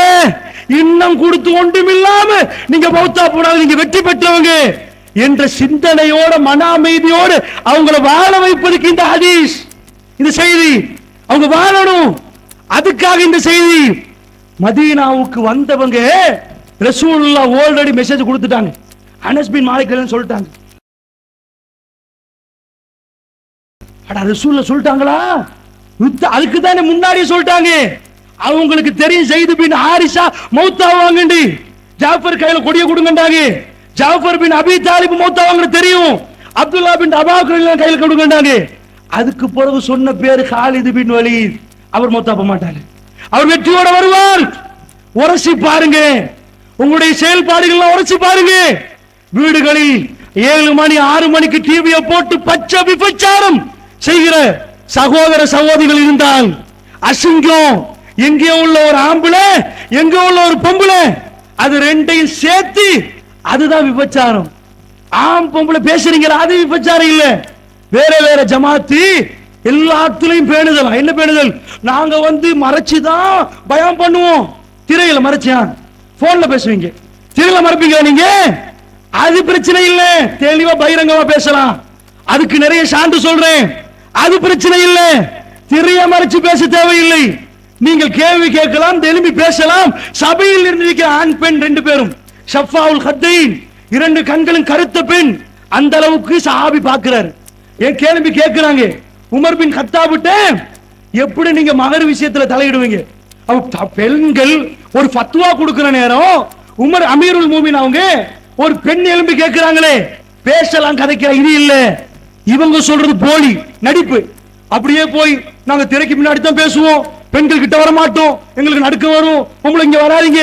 போலி நடிக்கிறான். இது மர்ம பயம் இல்ல, நடிக்கிறான். பாத்தீங்களா எவ்வளவு பக்குவம் பாத்தீங்களா? அப்படி இல்ல, பேசுறது கதைக்கிறது எல்லாம் எந்த பிரச்சனை இல்ல. ரசூலுல்லாஹ் ஒரு பெண்ணை தனியாக போயிட்டு பார்த்து வராங்க சஹாபி. நோய் விசாரிக்கப்பட்ட ரசூல் என்ன கேட்டாங்க, ஏப்பா உண்டு போனீங்க? முஸ்லீம்ல வருது. ஒருத்தர் போனீங்க, ரஜுலானி 2 பேர் போங்க. வானம்ண்டாங்களா? விசாரிக்க வானாண்டாங்களா? ஒருத்தர் போக 2 பேர் போங்கண்டாங்க. இது போலி. நாங்க ஆக்க மாட்டோம், திரை போட்டு தான் பயம் பண்ணுவோம், மைக்கு ஆக்கி தான் இருப்போம், பொம்பளை வந்து அடுத்த பக்கம் திரும்பிடுவோம். நடிக்கிறீங்கடா, நடிக்கிறீங்க. இது இல்ல மர்ம சிந்தனை. எது மர்ம சிந்தனை தெரியுமா? இது பகிரங்கமா ஏழாவது ஒன்று இருக்குது. எது? இது போகுது, சில வணக்கம் வருகுது, வீட்டுக்குள்ள சில வருகுது, மாங்கல்யம் தந்துவாரி நடக்குது. அப்ப சிரிக்கிறீங்களே, ஒரு மூமின் சில வணக்கம் நடக்கிற நேரம் சிரிப்பானா? இந்த டிவிக்கு நீங்க சாவம் பண்ணி கொடுங்க, இதுதான் விபச்சாரம். அங்கதான் சிரிக்கு நடக்குது. ஐநானி தஸ்னியான், கண்கள் அங்கதான் விபச்சாரம் செய்யுது. பாட்டு கேட்கிறீங்களே மியூசிக்கோட, அங்கதான் நடக்குது. கொள்கைவாதி கேட்கிறான். இன்றைக்கு கொள்கையில அவங்க பெரிய ஆட்கள். அப்ப நான் சின்ன ஒரு ஆள், இஜித்துமாக்கு போயிருந்தேன். கொள்கை புரட்சி செய்யற ஆட்கள், தெரியாத ஆசை, இஜித்துமாக்கு போய் பயான் கேட்கணும் ஆசை, போய் உட்கார்ந்து கேட்டு வீட்டுக்கு கூட்டி போயிருந்தாங்க. போனா எந்த ஒரு அருவருப்பும் இல்லாம பாட்ட போடுறான். இன்றைக்கு பேர் போன ஆட்கள் அவங்கள மன்னிக்கணும், திருந்தணும். அவங்க எல்லாம் ஆச்சரியப்பட்டு போறோம். அடி இஜித்துமாக்கு வந்திருக்கிறோம், வீட்டுக்கு கூட்டி போனா போய் பாட்ட போடுறான். இது என்ன கொள்கை? நீங்க நினைக்கிறீங்களா கொள்கைவாதிகள் இல்லையண்டி? இருக்குது.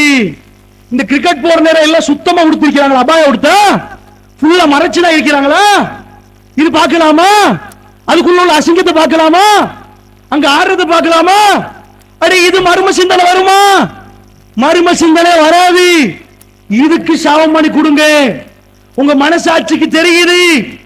ஏண்டா இதான் வேற வேற சிந்தனைகள் வருகிற நேரத்தில் இந்த சிந்தனை இல்லாம போயிடும். அதனால சொல்றேன், 100% அக்கு வேற ஆணி வேற, எந்த சந்தேகமும் இல்லை. மறுமை இல்லாமல் எழுப்பாட்டப்படுவது, கபூர்ல போய் அடக்கம் செய்யப்படுவது. இவ்வளவு உண்மையை சொன்ன பெருமானார் ஸல்லல்லாஹு அலைஹி வஸல்லம் சொன்னார்கள், ஸஅத் பின் முஆத் ரலியல்லாஹு அன்ஹு அவர்கள் அடக்கம் செய்யப்பட்ட நேரம், அடக்கம் செய்யப்பட்டிருக்கிறாங்க.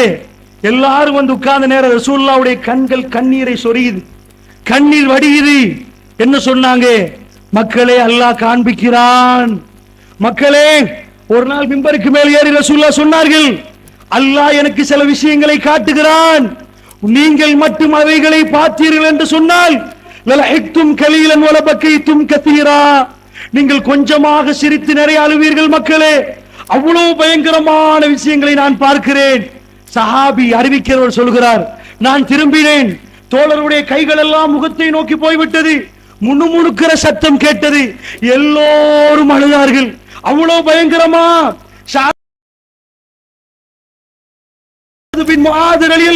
மரணம், மரண சிந்தனையை பாருங்கள். ரசூலுல்லாஹ் போய் அடக்கினார்கள். அடக்கிவிட்டு சொன்னார்கள், மக்களே, அல்லாஹ் எனக்கு காண்பிக்கிறான், நான் பார்க்கிறேன். எல்லோரும் விழித்து பார்க்கிறார்கள். அருமை அலைஹிஸ்ஸலாத்து வஸ்ஸலாம் என்ன சொல்லுகிறார்? ஆன்மீக தலைவர் முன்னாடி நின்று பேசுறார். அல்லாஹ்வுடைய தூதர் சொல்கிறார், நாவசைத்து பேசினால் அதில் உண்மையை தவிர வேற எதுவும் வராது. அருமை அலைஹிஸ்ஸலாத்து வஸ்ஸலாம் அவர்கள் சொன்னார்கள், அல்லாஹ் கபருக்குள் நடப்பதை எனக்கு காட்டுகிறான். இந்த கபர் அப்படியே சேருகிறது, இப்பொழுது அப்படியே தூரமாகிறது. அல் ஆன், இப்பொழுது அவர் விசாரிக்கப்படுகிறார். உங்களோடு இருந்தாரே ஸஅத் பின் முஆத், இப்பொழுது விசாரிக்கப்படுகிறார். ஹவுஸ் கூட்டத்தின் தலைவர் ஸஅத் பின் முஆத் ரலியல்லாஹு அன்ஹு அவர்கள் விசாரிக்கப்படுகிறார். அன்பான ஒருவர், பாசமான ஒருவர், நபிகள் நாயகம் ஸல்லல்லாஹு அலைஹி சொன்னார்கள், ஸலூலஹு தஸ்பீத், அவர் மன உறுதிக்காக இப்பொழுது நீங்கள் துஆ செய்யுங்கள்.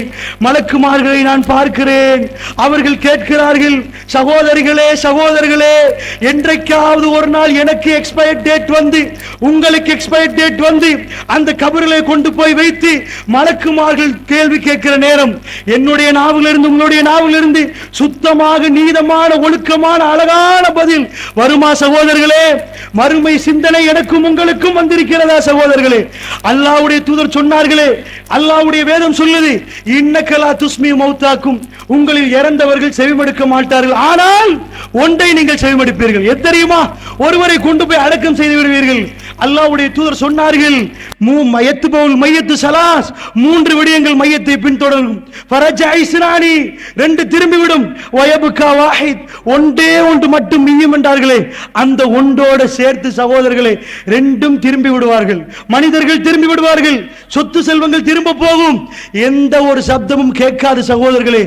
ஆனா ரசூலுல்லாஹ் சொன்னார்கள், அடக்கம் செய்து விட்டு போவார்களே, கடைசியாக காலணி சப்தங்கள் கேட்கும்.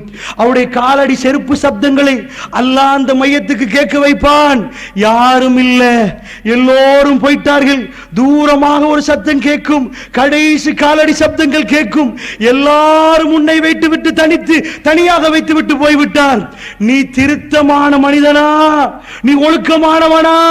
நீ சரியானவனா? நீ மற்றவனுக்கு பேசுற அளவுக்கு நேர்மையானவனா என்ற கேள்விகள் எல்லாம் அந்த இடத்தில் வரப்போகிறது. மறுமை சிந்தனை இருந்தால் சகோதரர்களே, நான் கபரில் வைக்கப்பட்டால் என்ற கேள்வி எனக்கு வரும் சகோதரர்களே. இங்கே இருக்கக்கூடிய சகோதரிகளே, உங்களுக்கெல்லாம் அந்த நாள் ஞாபகம் வரும். அன்புக்குரியவர்களே, நான் மீண்டும் சொல்லுகிறேன், கடுவை லட்சத்துக்கு புலங்கள், அதில் ஒரு துண்டை எடுங்கள். இந்த அளவாவது உங்களுக்கு மறுமை மீது சந்தேகம் வருமா? இன்னும் பெறட்டுங்கள் சகோதரர்களே. அன்புக்குரியவர்களே, சொன்னது சொன்ன மாதிரி ரசூலுல்லாஹ்வுடைய காலத்தில் நடந்தால், அருமை தூதர் அவர்கள் சொன்னது அப்படி நடந்தால், மறுமையில் ரசூலுல்லாஹ் சொன்னார்களே, அதிபயங்கரமான தண்டனைகள், ரொம்ப படுமோசமான தண்டனைகள், அந்த மாதிரி தண்டனைகளுக்கு இந்த சபையில் யாரும் ஆளாகப்படக்கூடாது சகோதரர்களே. அன்புக்குரியவர்களே, ஒரு கேள்வி கேட்கிறேன். இப்படி ஹதீஸ்கள் புகாரியில் ஏராளம் இருக்கிறது. உங்களுடைய நெஞ்சை தொட்டு சொல்லுங்கள், ரசூலுல்லாஹ் ஏன் இப்படி அறிவிப்பு செய்தார்கள்? வேற ஒன்றுமில்லை, மன அமைதி சகோதரர்களே, வேற ஒன்றுமில்லை, மன அமைதி. ஏன் மௌத்தாவதுக்கு முன்னாடி மௌத்தாக போற செய்தி ஏன் சொன்னார்கள்? அப்பதான் இருப்பவர்கள் சரியாக சொன்னார், மன அமைதி பெறுவார்கள். அல்லாஹ்வுடைய தூதருக்கு எல்லா இடத்திலையும் அப்படி இல்லை சகோதரர்களே. சில இடங்களில் அவர்கள் தடமாறுகிற இடம், யுத்தம் நடக்கிறது, அந்த நேரத்தில் சாக முன்னாடி மரண அறிவித்தல் சொன்னார்கள். தன்னுடைய வாழ்க்கையில் ஒரு நாள் ரசூலுல்லாஹ் துடிக்கிற சில நாட்கள் இருந்தது. அவ்வளவு துடித்தார்கள். ஒரு மாசமாக வகை வரவில்லை சகோதரர்களே, ஒரு மாசமாக வகை வரவில்லை. மதீனாவிலிருந்து 9 நாட்கள் தூரமாக ஒரு ஊர் இருக்கிறது. அந்த ஊரிலே பனு முஸ்தலிக் என்ற ஒரு குரூப், அவர்களும் குறைஷிகளும் கூட்டமைப்பு செய்து சந்தான அடிச்சு மதீனாவுக்கு வர போறார்கள். எதுக்கு? மதீனத்து வாசிகளை அழிப்பதற்காக, முஸ்லிம்களை அழிப்பதற்காக.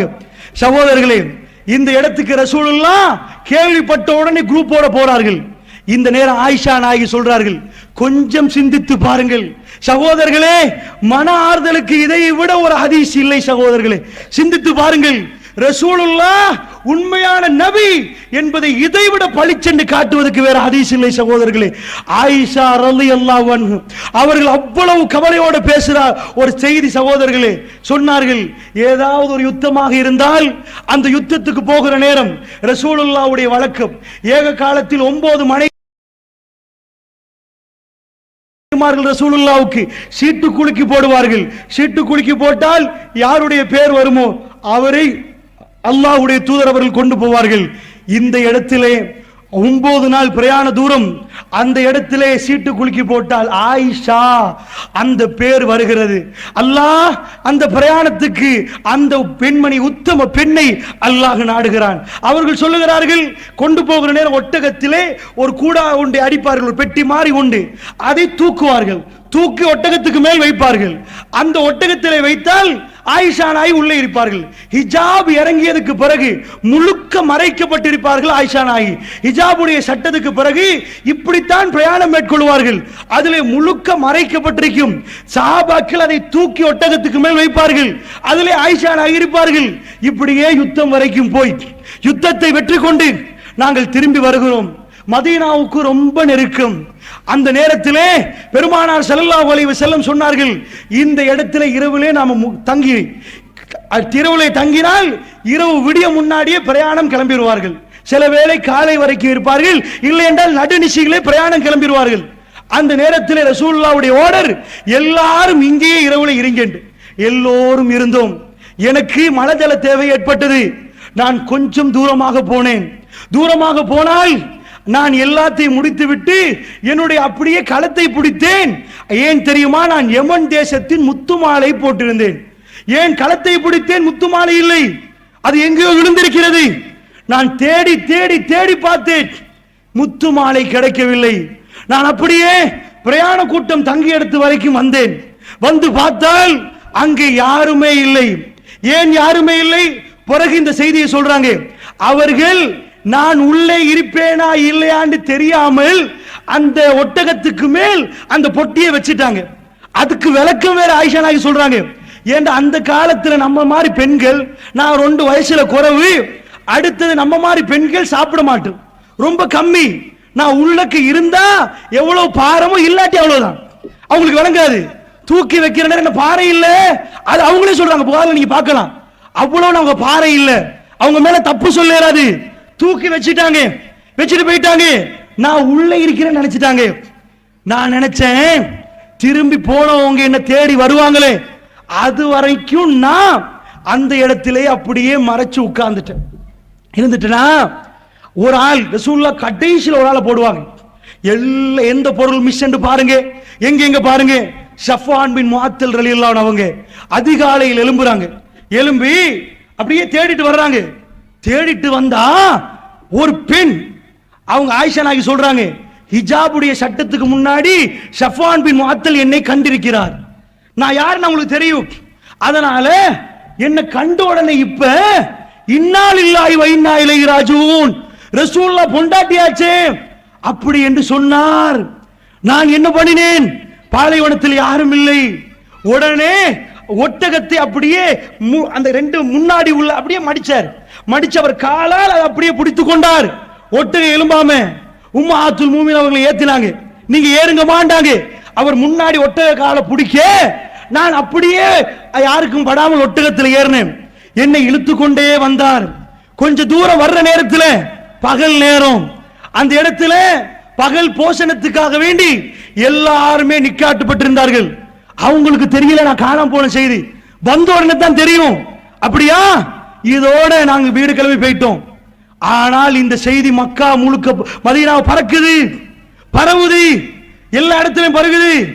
அப்துல்லா இப்னு அபூ இப்னு சுலை, அபூ இப்னு சலூல், உபை இப்னு சலூல், அவன் என்ன முனாஃபிக் தலைவன், நயவஞ்சக தலைவன், பரத்துறான். ஸஃப்வான் பின் முஅத்தலுக்கும் ஆயிஷா நாயகிக்கும் தப்பா நடந்துட்டு இந்த செய்தி 1 மாசம் ஆயிஷா நாயகி தெரியாது.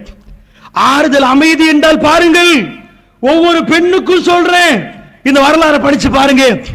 என்ன அவங்க சொல்றாங்க, ஆயிஷா நாயகி வந்து 1 மாசமா எனக்கு வருத்தம், நோய் எனக்கு தெரியல. ஆனா மத்த காலத்துல நோய் என்றா ரசூலுல்லாஹ் பக்கத்துல வந்து தலையை தடவை என்னமா ரொம்ப அன்பா பேசுவார்கள். இந்த தடவை என்னமோ கொஞ்சம் வித்தியாசம்.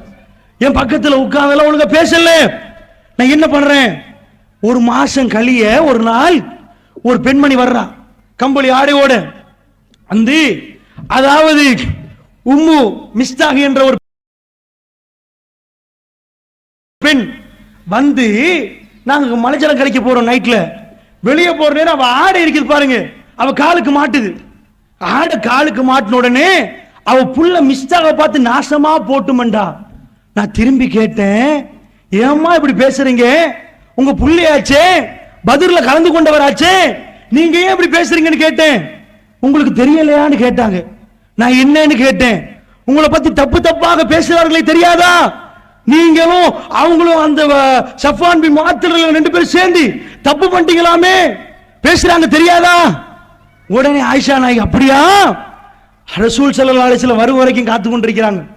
வந்தா அல்லாஹ்வுடைய தூதர் எதுவும் பேசல. ரசூலுல்லாஹ் சொல்றாங்க, நான் எங்க உம்மா வீட்டுக்கு போட்டுமா? சரி, பெர்மிஷன் கொடுக்குறாங்க. போனா கேக்குறாங்க, தாயே என்ன பத்தி இப்படி பேசுறாங்களா மக்கள், உண்மையா? அப்ப சொல்றாங்க, ஆமா ஆயிஷா, எல்லாரும் உங்களை பத்தி இப்படி பேசுறாங்க, அல்லாஹ் போதுமானவன், நீங்க கவலைப்படாதீங்க அப்படின்றாங்க. இப்ப ஒரு மாசம் ஆச்சு, ஒரு மாசம் வகை இல்ல. யாரெல்லாம் மௌத்தாகிறதுக்கு முன்னாடி ரசூலுல்லாஹ் குயிக்க சொன்னார்கள், இன்னார் மௌத்து, இன்னார் மௌத்து, இன்னார் மௌத்து. தன்னுடைய மனைவி மாப்பிள்ள பொண்டாட்டியோட இறக்கை இல்லாட்டியும் அவன்கிட்ட போய் பொண்டாட்டியை பத்தி புகார் வைங்க பாப்போம், கம்ப்ளைண்ட் வைங்க பாப்போம், ஏறிட்டு வந்துடும். அவனுக்கு மூக்குடுங்க கோவம் வரும். பொண்டாட்டியை தாக்கினா அவனை தாக்கிற மாதிரி நினைப்பான். ஏன் பொண்டாட்டியை பேசுறியா, இறக்கமே இருக்காது, சண்டை பிடிச்சு நாரும். அவன்கிட்ட போய் சபையில் வைங்க பாப்போம், உன் பொண்டாட்டி தெரியுமா, கோபம் வரும். பெருமானார் யார்? சர்வாதிகாரி. தன் பொண்டாட்டி விஷயத்தில் எவராவது ஏதாவது சொன்னா எதையும் செய்யலாம் உங்களுக்கு. ஏண்டா அவ்வளவு ஆட்சி, அவ்வளவு பெரிய ஒரு படை இருந்துச்சு, அவ்வளவு தைரியம் இருந்துச்சு. பெருமானார் ஒன்றுமே செய்யல. என்ன செஞ்சாங்க தெரியுமா? போய் அலி பின் அபி தாலிபை கூப்பிட்டாங்க, உசாமா கூப்பிட்டாங்க. என் பொண்டாட்டி நடந்திருக்குமா அப்படி, எல்லாரும் சொல்ற மாதிரி இருக்குமா? அவங்க சொல்றாங்க, யார ரசூலல்லாஹ், உங்க பொண்டாட்டியா? அலி பின் அபி தாலிப் சொல்றாரு, உங்க வீட்டுல ஒரு பொம்பளை இருப்பா, வேலை செய்வாவி பரீரா, அவட்டு போய் கேளுங்க. அவ சொல்லுவா ஆயிஷா நாயகி பத்தி. என்ன யார சொல்ல, அப்படியா? ஒரு நாள் ஆயிஷா நாயகி அப்படி இல்ல, ரசூலுல்லாஹ் பரீராட்ட போறாங்க. எவ்வளவு நேர்மை இருக்கும், எவ்வளவு நியாயம் இருக்கும். அட அவங்க யாரு? ஊருக்கு ஒரு கூட்டம் வருகிறது, சோம் இல்ல, சாப்பாடு இல்ல, அது இல்ல, இது இல்ல. உட்கார வச்சு முழு சாப்பாடு கொடுத்து, ஒட்டக சிறுநீரை எடுத்து, அவங்க நோய்க்கு மருந்தாக ஒட்டக சிறுநீரை கொடுத்து, அந்த சூட்டுல உள்ள நோயெல்லாம் அழிஞ்சு போக அவ்வளவு கண்ணியப்படுத்தின ஒரு கூட்டம். அந்த கூட்டம் போறாங்க. திரும்பி போற நேரம் இருக்கிற ஒட்டகத்தை எல்லாம் தூக்கிட்டு போறாங்க. களவெடுத்தா கையை வெட்டணும், களவெடுத்தா கையை வெட்டணும். ரசூலுல்லாஹ் அவங்களுக்கு கொடுத்தது என்ன தெரியுமா? அடி திண்டுட்டு களவெடுக்கிறீங்களா நீங்க? வந்து உட்கார்ந்து சாப்பிட்டு சாப்பாட்டை கொடுத்தவன்டே ஒட்டகத்தை களவெடுக்கிறீங்களா? மாறு கால் மாறு கை வெட்டு, இந்த கை இந்த கால் வெட்டு. வெட்டப்பட்டது சட்டத்துல மாத்த இல்ல, களவெடுத்தா கைதான் வெட்டணும். ஆனா இப்படி களவெடுத்தா அப்படி வெட்டாங்க. சொன்னதை செஞ்சாங்களா? என்ன பார்த்துட்டு இருக்கிறீங்க? சாபாக்கள் கேட்டாங்களா? ஏன் பொண்டாட்டி என்ன என்ன பார்த்துட்டு இருக்கிறீங்க கேட்டாங்களா? பிரபாகரனை பத்தி ஒரு கதை சொல்லுவாங்க. பிபிசியில ஒரு ரிப்போர்ட்டர் வந்திருந்தான். வந்து கேட்டாங்க, நீங்க எல்லாம் படையெல்லாம் பெருசா கட்டுப்படுத்துறீங்களே, அந்த கட்டுப்பாடு எப்படிப்பட்ட கட்டுப்பாடு கூட, எப்படி நீங்க கட்டுப்படுத்தி வச்சிருக்கீங்க? உங்க பேச்சை எல்லாரும் அப்படி கேட்பாங்களா? கதையா சொல்றாங்க, எது உண்மை போய் தெரியாது. கூப்பிட்டான ஒருத்தனை, இங்க வா, சைனாட கடியண்டானா, இந்த சைனாட் போட்டிருக்கிற கடிப்பா, அவன் கடிச்சு செத்துட்டானா, பாத்தியா? இதுதாங்க கட்டுப்பாடு. அடையித மிஞ்சிற கட்டுப்பாடு, இது எல்லாம் தூக்கி மிஞ்சிற அளவு கட்டுப்பாடு. அப்படிப்பட்ட கூட்டத்தை வச்சு நான் ரொம்ப இரக்கமான மனைவி, நான் ரொம்ப பிடிக்கிறமான இந்த மனைவி, இவ விஷயத்தில் இப்படி பேசுறீங்களே, அவனை புடிச்சு சிவ சலூன் இருக்கிறானே, அவனை புடிச்சு கொல்லுங்க சொன்னாரா? பேசினார்களா? ஒரு மாசம் அந்த ஹதீஸ்ல வருகிறது, வகி வராத காலம், ஒரு மாதமாக வகி தடையாக இருந்தது. அந்த டைம்ல தான் இது நடக்குது. கேட்டு பரீராட்டு போய் கேட்கிறாங்க, பரீரா ஆயிஷாவை பத்தி என்ன நினைக்கிறீங்க? அவங்க சொல்றாங்க, யார சொல்லலாம், மாவு குழைச்சு வச்சிருப்பாங்க, யார சொல்லலாம், மாவு குழைச்சிட்டு அங்கால ஆடு வரும், இங்கால தூங்கிடுவாங்க. சின்ன வயசு புள்ள, அவங்க அதெல்லாம் செய்ய மாட்டாங்க, யார சொல்லலாம். இவங்க இவ்வளவு பாரதூரமா செய்வாங்களா? அப்படியா பரீரா? நபிகள் நாயகம் ஸல்லல்லாஹு அலைஹி வஸல்லம் அவர்கள் போறாங்க. ஆயிஷா ரலியல்லாஹு வீட்டுக்கு போறாங்க. ஆயிஷா நாயகி சொன்னாங்க, அழுது அழுது அழுது 2 இரவுகள் ஒரு பகல் என் கண்ணீர் வருவதற்கு வேறு இடமில்லை. ரசூலுல்லாஹ் என் முன்னாடி வர்றார், வித்தியாசத்தை நான் உணர்ந்தேன். என் பக்கத்தில் கூட அவர்கள் உட்காரவில்லை. எனக்கு நன்றாக தெரிகிறது ரசூலுல்லாஹ் என் மீது உள்ள அவதூறை நம்புறார் போல. நான் அப்படி இருக்கிறேன், என் ஈரல் வெடித்து விடுமோ என்று பயப்படுகிற அளவுக்கு நான் அழுது அழுது அழுது அழுது 2 இரவுகள் அழுது விட்டேன். இரவில் தொடங்கிய அழுகை பகலில் தொடங்கி மறு இரவாகி விட்டது. அவ்வளவு அழுகை. ரசூலுல்லாஹி ஸல்லல்லாஹு அலைஹி வஸல்லம் வந்த ஆயிஷா, இப்படி எல்லாம் மக்கள் பேசுகிறார்கள், என்னோட ஓப்பனாக பேசினார்கள். இப்படியெல்லாம் மக்கள் பேசுகிறார்கள், நீ பாவம் செய்யாவிட்டால் அல்லாஹ் உன்னை தூய்மைப்படுத்துவான்.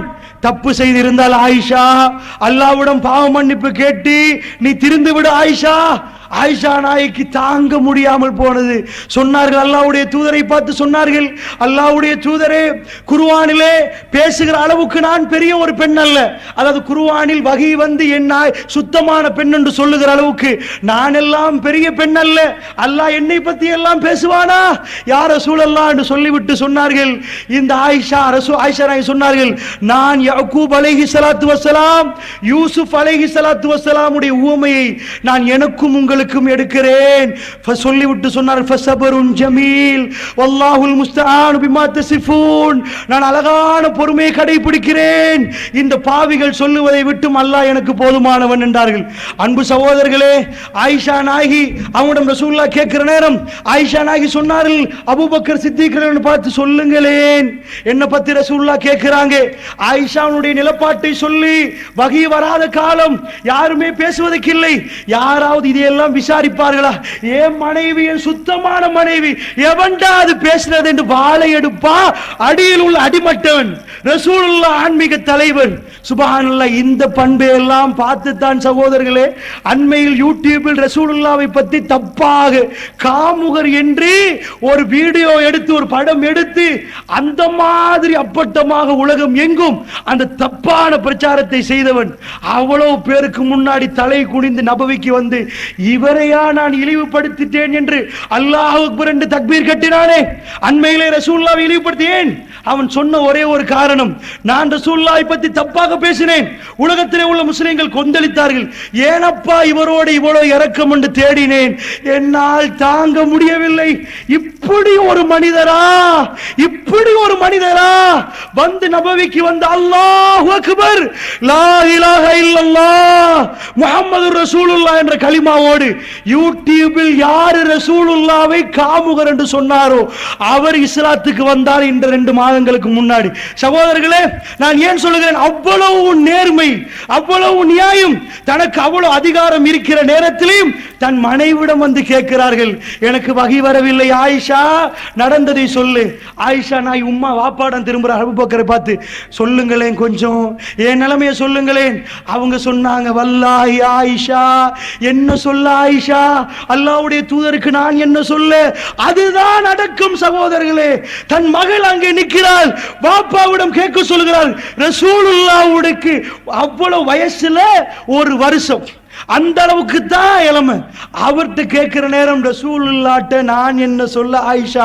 திரும்புறார் ஆயிஷாவுடைய உம்மா பக்கம். ஆயிஷா நாய், உம்மா நீங்க கொஞ்சம் சொல்லுங்களேன், இப்படி ஒரு அவதூறு ரசூலுல்லாஹ்ட்ட சொல்லுங்களேன்.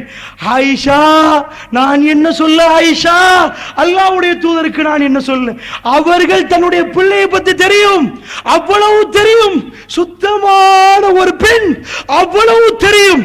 ஆனால் தன்னுடைய நாவிலிருந்து தன்னுடைய பிள்ளையாக இருந்தாலும் பிள்ளையாக வரக்கூடாது, தப்பாக வரக்கூடாது. ஆயிஷா நாயகி சொன்னார்கள், ரசூலுல்லாஹை பார்த்து சொன்னார்கள், நான் சொன்னாலும் நீங்கள் நம்ப மாட்டீர்களே, ஏனென்றால் மக்கள் பேசுவது உங்களுடைய அடிமனசில் சேமித்து விட்டீர்கள். இப்படியே சொன்னார்கள், இதே வார்த்தையில் சொன்னார்கள், மக்கள் பேசுவதை உங்கள் அடிமனசில் சேமித்து விட்டீர்கள். அதனால் இந்த ஆயிஷா இப்பொழுது தப்பு செய்யவில்லை என்று சொன்னால் நீங்கள் நம்ப மாட்டீர்கள்.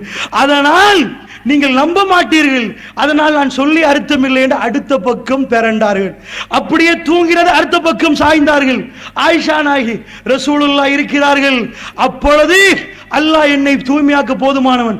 ஆயிஷா நாயகி சொல்றார்கள், வல்லாஹி எவன் என்னை படைத்தானோ அவன் மீது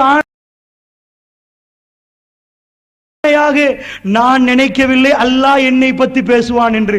ஆனால் என்னை சுத்தப்படுத்துவது அல்லாஹ்வை தவிர வேற யாரும் இல்லை. ஆனால் நான் நினைக்கவில்லை, நான் சின்ன ஒரு பெண், என்னை பற்றி குர்ஆனில் பேசுவானா அல்லாஹ்?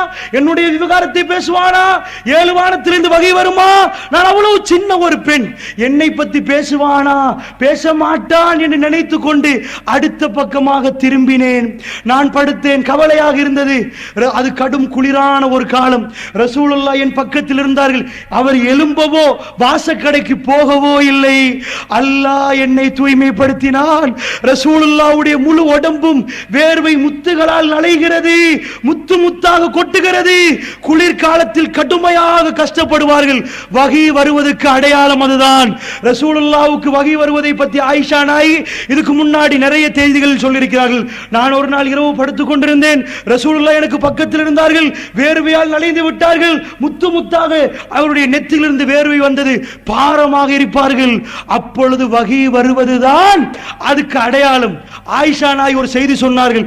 நான் நினைத்தேன் ரசூலுல்லாஹ் கனவு காணுவார்கள் என்று. என்னை பற்றி கனவு காணுவார்கள். ஏண்டா குர்ஆனில் அல்லாஹ் என்னை பேசுற அளவுக்கு நான் ஒன்றும் பெரிய பெண் அல்லவே. சுப்ஹானல்லாஹ். அப்படிப்பட்ட ஒரு இடம் சகோதரர்களே. அந்த நேரத்தில் அருமை அலைஹிஸ்ஸலாத்து வஸ்ஸலாம் நலைகிறார்கள்.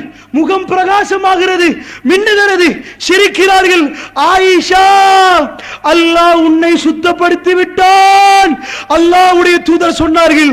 ஆயிஷா அவர்களுடைய தாயார் சிரித்துக் கொண்டு சொன்னார்கள், ஆயிஷா ரசூலுல்லாஹ் பக்கத்தில் போங்களேன். ஆயிஷா நாயகி சொன்னார், இல்லை நான் போக மாட்டேன். அல்லாஹ் என்னை சுத்தப்படுத்தினான், நான் போக மாட்டேன். கோபத்தோடு சொன்னார்கள். அவ்வளவு கோபமாக இருந்தது. நான் இவ்வளவு அழுதேனே. வகி வரும் வரைக்கும் ரசூலுல்லாஹ் இருந்தார்கள். என்ன சொல்ல வருகிறேன் தெரியுமா சகோதரர்களே? மன அமைதி பாருங்கள். 30 நாள் 40 நாள் 30 நாள் எத்தனை நாட்கள் கழிந்து விட்டது. எத்தனையோ பேர் கொலை செய்வதற்கு முன்னாடி ஆல்ரெடி வகி வந்து விட்டது, அவர் கொலை செய்யப்படுவார் என்று. ஆனால் ஆயிஷா நாயுடைய விவகாரம், கணவன் என்ற இடத்திலே சகோதரர்கள் இங்கே இருக்கிற ஒவ்வொரு ஆணும் பேசுற நான் உட்பட நீங்க எல்லாம் உங்கள் மனைவிக்கு அல்லாஹ் பாதுகாக்கணும். இதுதான் பெரும் சோதனை சகோதரர்களே. தலை குனிந்து முக்காடு போடுகிற அளவுக்கு, அந்த அளவுக்கு சோதனை. மனைவி தப்பாக ஈடுபட்டால் என்றால் எப்படி இருக்கும்? அருமை அலைஹிஸ்ஸலாத்து வஸ்ஸலாம் அவ்வளவு அற்புதமான ரசூலுல்லாஹ் அவர்களுடைய மனைவி, அவருடைய அடக்கத்தை பாருங்கள். இந்த நேரத்தில் அபூபக்கர் ரலியல்லாஹு அன்ஹு அவர்கள் சொன்னார்கள், வகி இறங்கியதான் கடன் 10 ஆயத் 24வது அத்தியாயம் 11வது வசனம் தொடக்கம் 21வது வசனம் வரைக்கும் போய் அல்லாஹ் எவ்வளவு அன்பாக பேசுறான் என்று பாருங்கள். அமைதிப்படுத்துறான் ஆயிஷா நாயகி. சுப்ஹானல்லாஹ். தன்னுடைய அல்லாஹ் நல்லடியார்களுடைய இரக்கம் என்பதை 10 வசனத்திலையும் சொல்கிறான். என்ன சொன்னான் தெரியுமா? ஓ கைருல் லக்கும் ஆயிஷா, இது கெடுதி என்று நினைக்காதீர்கள், இது உங்களுக்கு நலவு. இந்த பிரச்சாரம் செய்தார்களே, இது உங்களுக்கு நலவு. இந்த ஒரு வார்த்தை போதும் ஆயிஷா நாயகி. அவர்கள் அத்தனையும் மறந்துட்டார்கள். மன அமைதி அவர்களுக்குள்ள வந்துட்டு, அல்லாஹ் நீ எனக்கு நலவு என்று சொன்னாயா? அது நலவுதான். என்ன நலவு? ஆயிஷா நாயுடைய விஷயம் குர்ஆனில் அல்லாஹ்வை தூய்மை என்று சொன்னால் இதை விட ஒரு கிஃப்ட் இருக்கிறதா? நீங்கள் தூய்மை என்று அல்லாஹ்வை சொன்னால் இதை விட இருக்கிறதா? சகோதரர்களே சொல்லுகிறேன் கேளுங்கள். அந்த நேரத்தில் தான் அபூபக்கர் சித்திக் சொல்றார்கள், பத்ர் போரில் கலந்து கொண்ட ஒருவர் தான் அந்த முனாஃபிக்களோடு சேர்ந்து கொண்டு இந்த பிரச்சாரத்தை செய்தவர். அவர் இருக்கிறார். அவர் சொன்னார், இதுக்கு பிறகு நான் அந்த குடும்பத்தாரை கவனிக்க மாட்டேன், குடும்பத்தாரை பார்க்க மாட்டேன். ரசூலுல்லாஹ்வுக்கு எவ்வளவு ஆத்திரம் இருக்கும். அவருடைய மனைவியை பற்றி பொய்யாக பிரச்சாரம் செய்தால் எவ்வளவு ஆத்திரம் இருக்கும். பக்கத்தில் ரசூலுல்லாஹ் இருக்கிறார்கள். சூரத்து நூருடைய 24வது அத்தியாயத்தின் 22வது வசனம் இறங்குகிறது. மன்னித்து விடுங்கள், யாரெல்லாம் அப்படி பேசினார்களோ மன்னித்து விடுங்கள், அவர்களுக்கு செய்கிற உபகாரங்களை நிப்பாட்டாதீர்கள். சுபஹானல்லாஹ். யாரெல்லாம் அவதூறு பிரச்சாரம் செய்தார்கள் உடனே அபூபக்கர் சித்திக் சொன்னால், நான் தொடர்ந்தும் செய்வேன். என் புள்ள விஷயத்தில் அவதூறு சொன்னவர்களுக்கு அல்லாஹ் சொல்றானே செய் சொல்லி தர்மங்கள் செய்து கொண்டு வந்தேனே, நான் தொடர்ந்தும் செய்வேன் என்றார்கள். சகோதரர்களே, ஏன் இந்த செய்தி உங்களுக்கு மத்தியில் நான் முன்வைத்தேன் என்று சொன்னால், எங்கே அமைதி என்று பாருங்கள் சகோதரர்களே. மறுமை சிந்தனை அல்லாஹ் சொன்னால் அப்படியே ஒரு கட்டுப்பாடு, அப்படியே ஒரு கட்டுப்பாடு. ஆயிஷா ரலியல்லாஹு அன்ஹா எவ்வளவு துடித்திருப்பார்கள். ஒரு மாதம், அதுக்கு பிறகு 2 நாட்கள் அழுதார்கள். இந்த துடிக்கு பின்னாடி அல்லாஹ்வுடைய அறிவிப்பு வரும் வரைக்கும் பொறுத்தார்கள். சகோதரர்களே, அதனால் சொல்லுகிறேன், இந்த உலக வாழ்க்கையிலே நீங்கள் அடிக்கடி மறுமை சிந்தனையோடு நீங்கள் இருந்தால், ரஹ்மானுடைய கட்டளைகளை நீங்க நம்பினால் உங்களுடைய மனசு அமைதி பெறும். அல்லாஹ் மீது ஆணையாக, நீங்கள் பெரும் கோடீஸ்வரராக இருந்தாலும், எவ்வளவு பெரியவராக இருந்தாலும் நிச்சயமாக அந்த அமைதி உங்களுக்கு கிடைக்காது. அன்புக்குரிய தோழர்களே, உங்களுக்கு சொல்கிறேன், ஜுரைபீப் ரலியல்லாஹு அன்ஹு அவர்கள், ரசூலுல்லாஹ்வுக்கு வழக்கம் இருக்கிறது, சர்வசாதாரணமாக பேசுவார்கள். ஒரு நாளும் பெருமையோடு, அகம்பாவத்தோடு, ஆணவத்தோடு அருமை அலைஹி ஸலாத்து வஸலாம் அவர்கள் நடந்ததே இல்லை. ஜாபிர் ரலியல்லாஹு அன்ஹு அவர்கள் ஒரு நாள் யுத்தத்திலே போறார்கள். ஜாபிர் ரலியல்லாஹு அன்ஹு முன்னாடி நடக்கிறார். ரசூலுல்லாஹ் கேட்டார், ஜாபிர் நீங்கள் கல்யாணம் முடிச்சிட்டீங்களா? ஆமா யா ரசூலல்லாஹ். கன்னியா விதவையா? யா ரசூலல்லாஹ் விதவை. ஏன் ஜாபிர்? ஒரு கன்னியை முடிக்கலாம் தானே, விளையாடலாம் தானே, ஒரு விதையை முடிச்சிருக்கிறீங்களே. இப்படி பேசுவார், இளைஞர்களோட சர்வசாதாரணமாக பேசுவார் அருமை அலைஹி ஸலாத்து வஸலாம். அப்பொழுது சொன்னார், யா ரசூலல்லாஹ், ஜாபிர் ரலியல்லாஹு அன்ஹு சொன்னார்கள், யா ரசூலல்லாஹ், எனக்கு சின்ன சின்ன தங்கச்சிமார்கள், இவங்களோட ஒரு கண்ணியை போட்டா தங்கச்சோட சேர்ந்து அவவும் விளையாடிடுவா. அப்போ ஊட நான் மேய்க்க வேண்டி வரும். அதனால ஒரு விதவையை வச்சா இந்த இவங்களெல்லாம் கண்ட்ரோல் பண்ணுவாங்களே யா ரசூலல்லாஹ், அதுக்குதான். இப்படி ரசூலுல்லாஹ் சர்வசாதாரணமாக பேசுவார்கள். அப்படி ஒரு ஆள் தான் ஜுரைபீப் ரலியல்லாஹு அன்ஹு அவர்கள். அருமை அலைஹி ஸலாத்து வஸலாம் அவர்கள் கேட்டார்கள், ஜுரைபீப் என்ன கல்யாணம் முடிக்கல ஆசை இல்லையா? எடுத்து சொன்னார், யா ரசூலல்லாஹ், ஜுரைபீப்புக்கு ஆசை இல்லையா? யா ரசூலல்லாஹ், என்னை யாரும் முடிப்பாங்க? அவ்வளவு அசிங்கம் சகோதரர்களே, யாருமே ஏறிட்டு பார்க்க மாட்டார்கள், அவ்வளவு அசிங்கம். ஆனா ரசூலுல்லாஹ் இறக்கும். ரசூலுல்லாஹ் கருப்பு வெள்ளை பாரபட்சமே காட்ட மாட்டார்கள். என்ன பேசினார்கள் ஹஜ்ஜத்துல் விதாவிலே?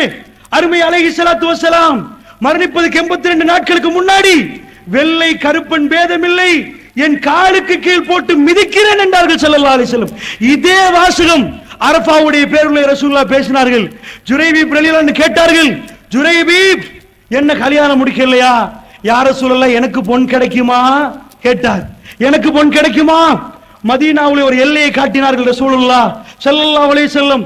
ஒரு எல்லையை காட்டி சொன்னார், ஜுரைபீப், இந்த எல்லையில் ஒரு வீடு இருக்கிறது, அந்த வீட்டுக்கு போனா ஒரு பொம்பளை இருக்கிறார், அவங்கள்ட்ட போய் கல்யாணம் பேசுங்க, நிச்சயமா இன்ஷா அல்லாஹ் அவங்களுக்கு விருப்பப்படுவான்.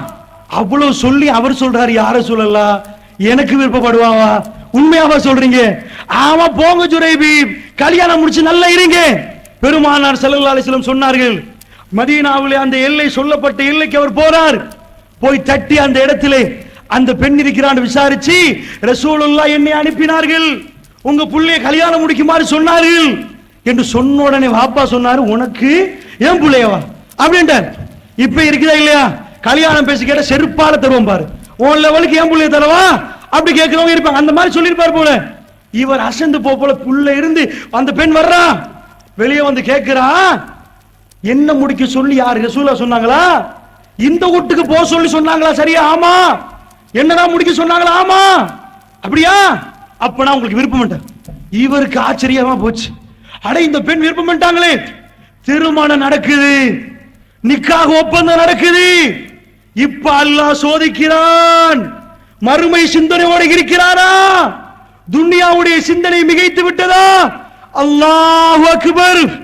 ஜிஹாதுக்குரிய அழைப்பு, ஜிஹாதும் ஃபீ சபீலி, அல்லாஹ்வுடைய பாதையில் ஜிஹாத் செய்வதற்கான அழைப்பு விடப்படுகிறது. இஸ்லாம் காக்கப்பட வேண்டும். பெருமானாரின் காலத்தில் 56 யுத்தங்கள் நடக்கிறது. 19 யுத்தங்களில் பெருமானார் முன்னாடி போனார்கள். அந்த ஜிஹாதுடைய அழைப்பு ஜுரைபீப் ரலியல்லாஹு அன்ஹு அவர்கள் தவமிருந்து கிடைத்தது, காலம் கடந்து கிடைத்த இல்லறமா ஜிஹாதா? இந்த ரெண்டில் எது? இந்த ரெண்டில் எது? பேசுற எங்களுக்கெல்லாம் பேசுவது மட்டும்தான் மிஞ்சிருக்கிறது. இந்த உயிரை கொடுப்பதற்கு இந்த நாட்டிலே சந்தர்ப்பம் இல்லை. ஆனால் பேசுவதற்கும் கோழைகளாக போய்விட்டோம். சுப்ஹானல்லாஹ். அல்லாஹ் பாதுகாக்க வேண்டும் சகோதரர்களே. ஜுரைபீப் ரலியல்லாஹு அன்ஹு அவர் வந்து நிற்கிறார்.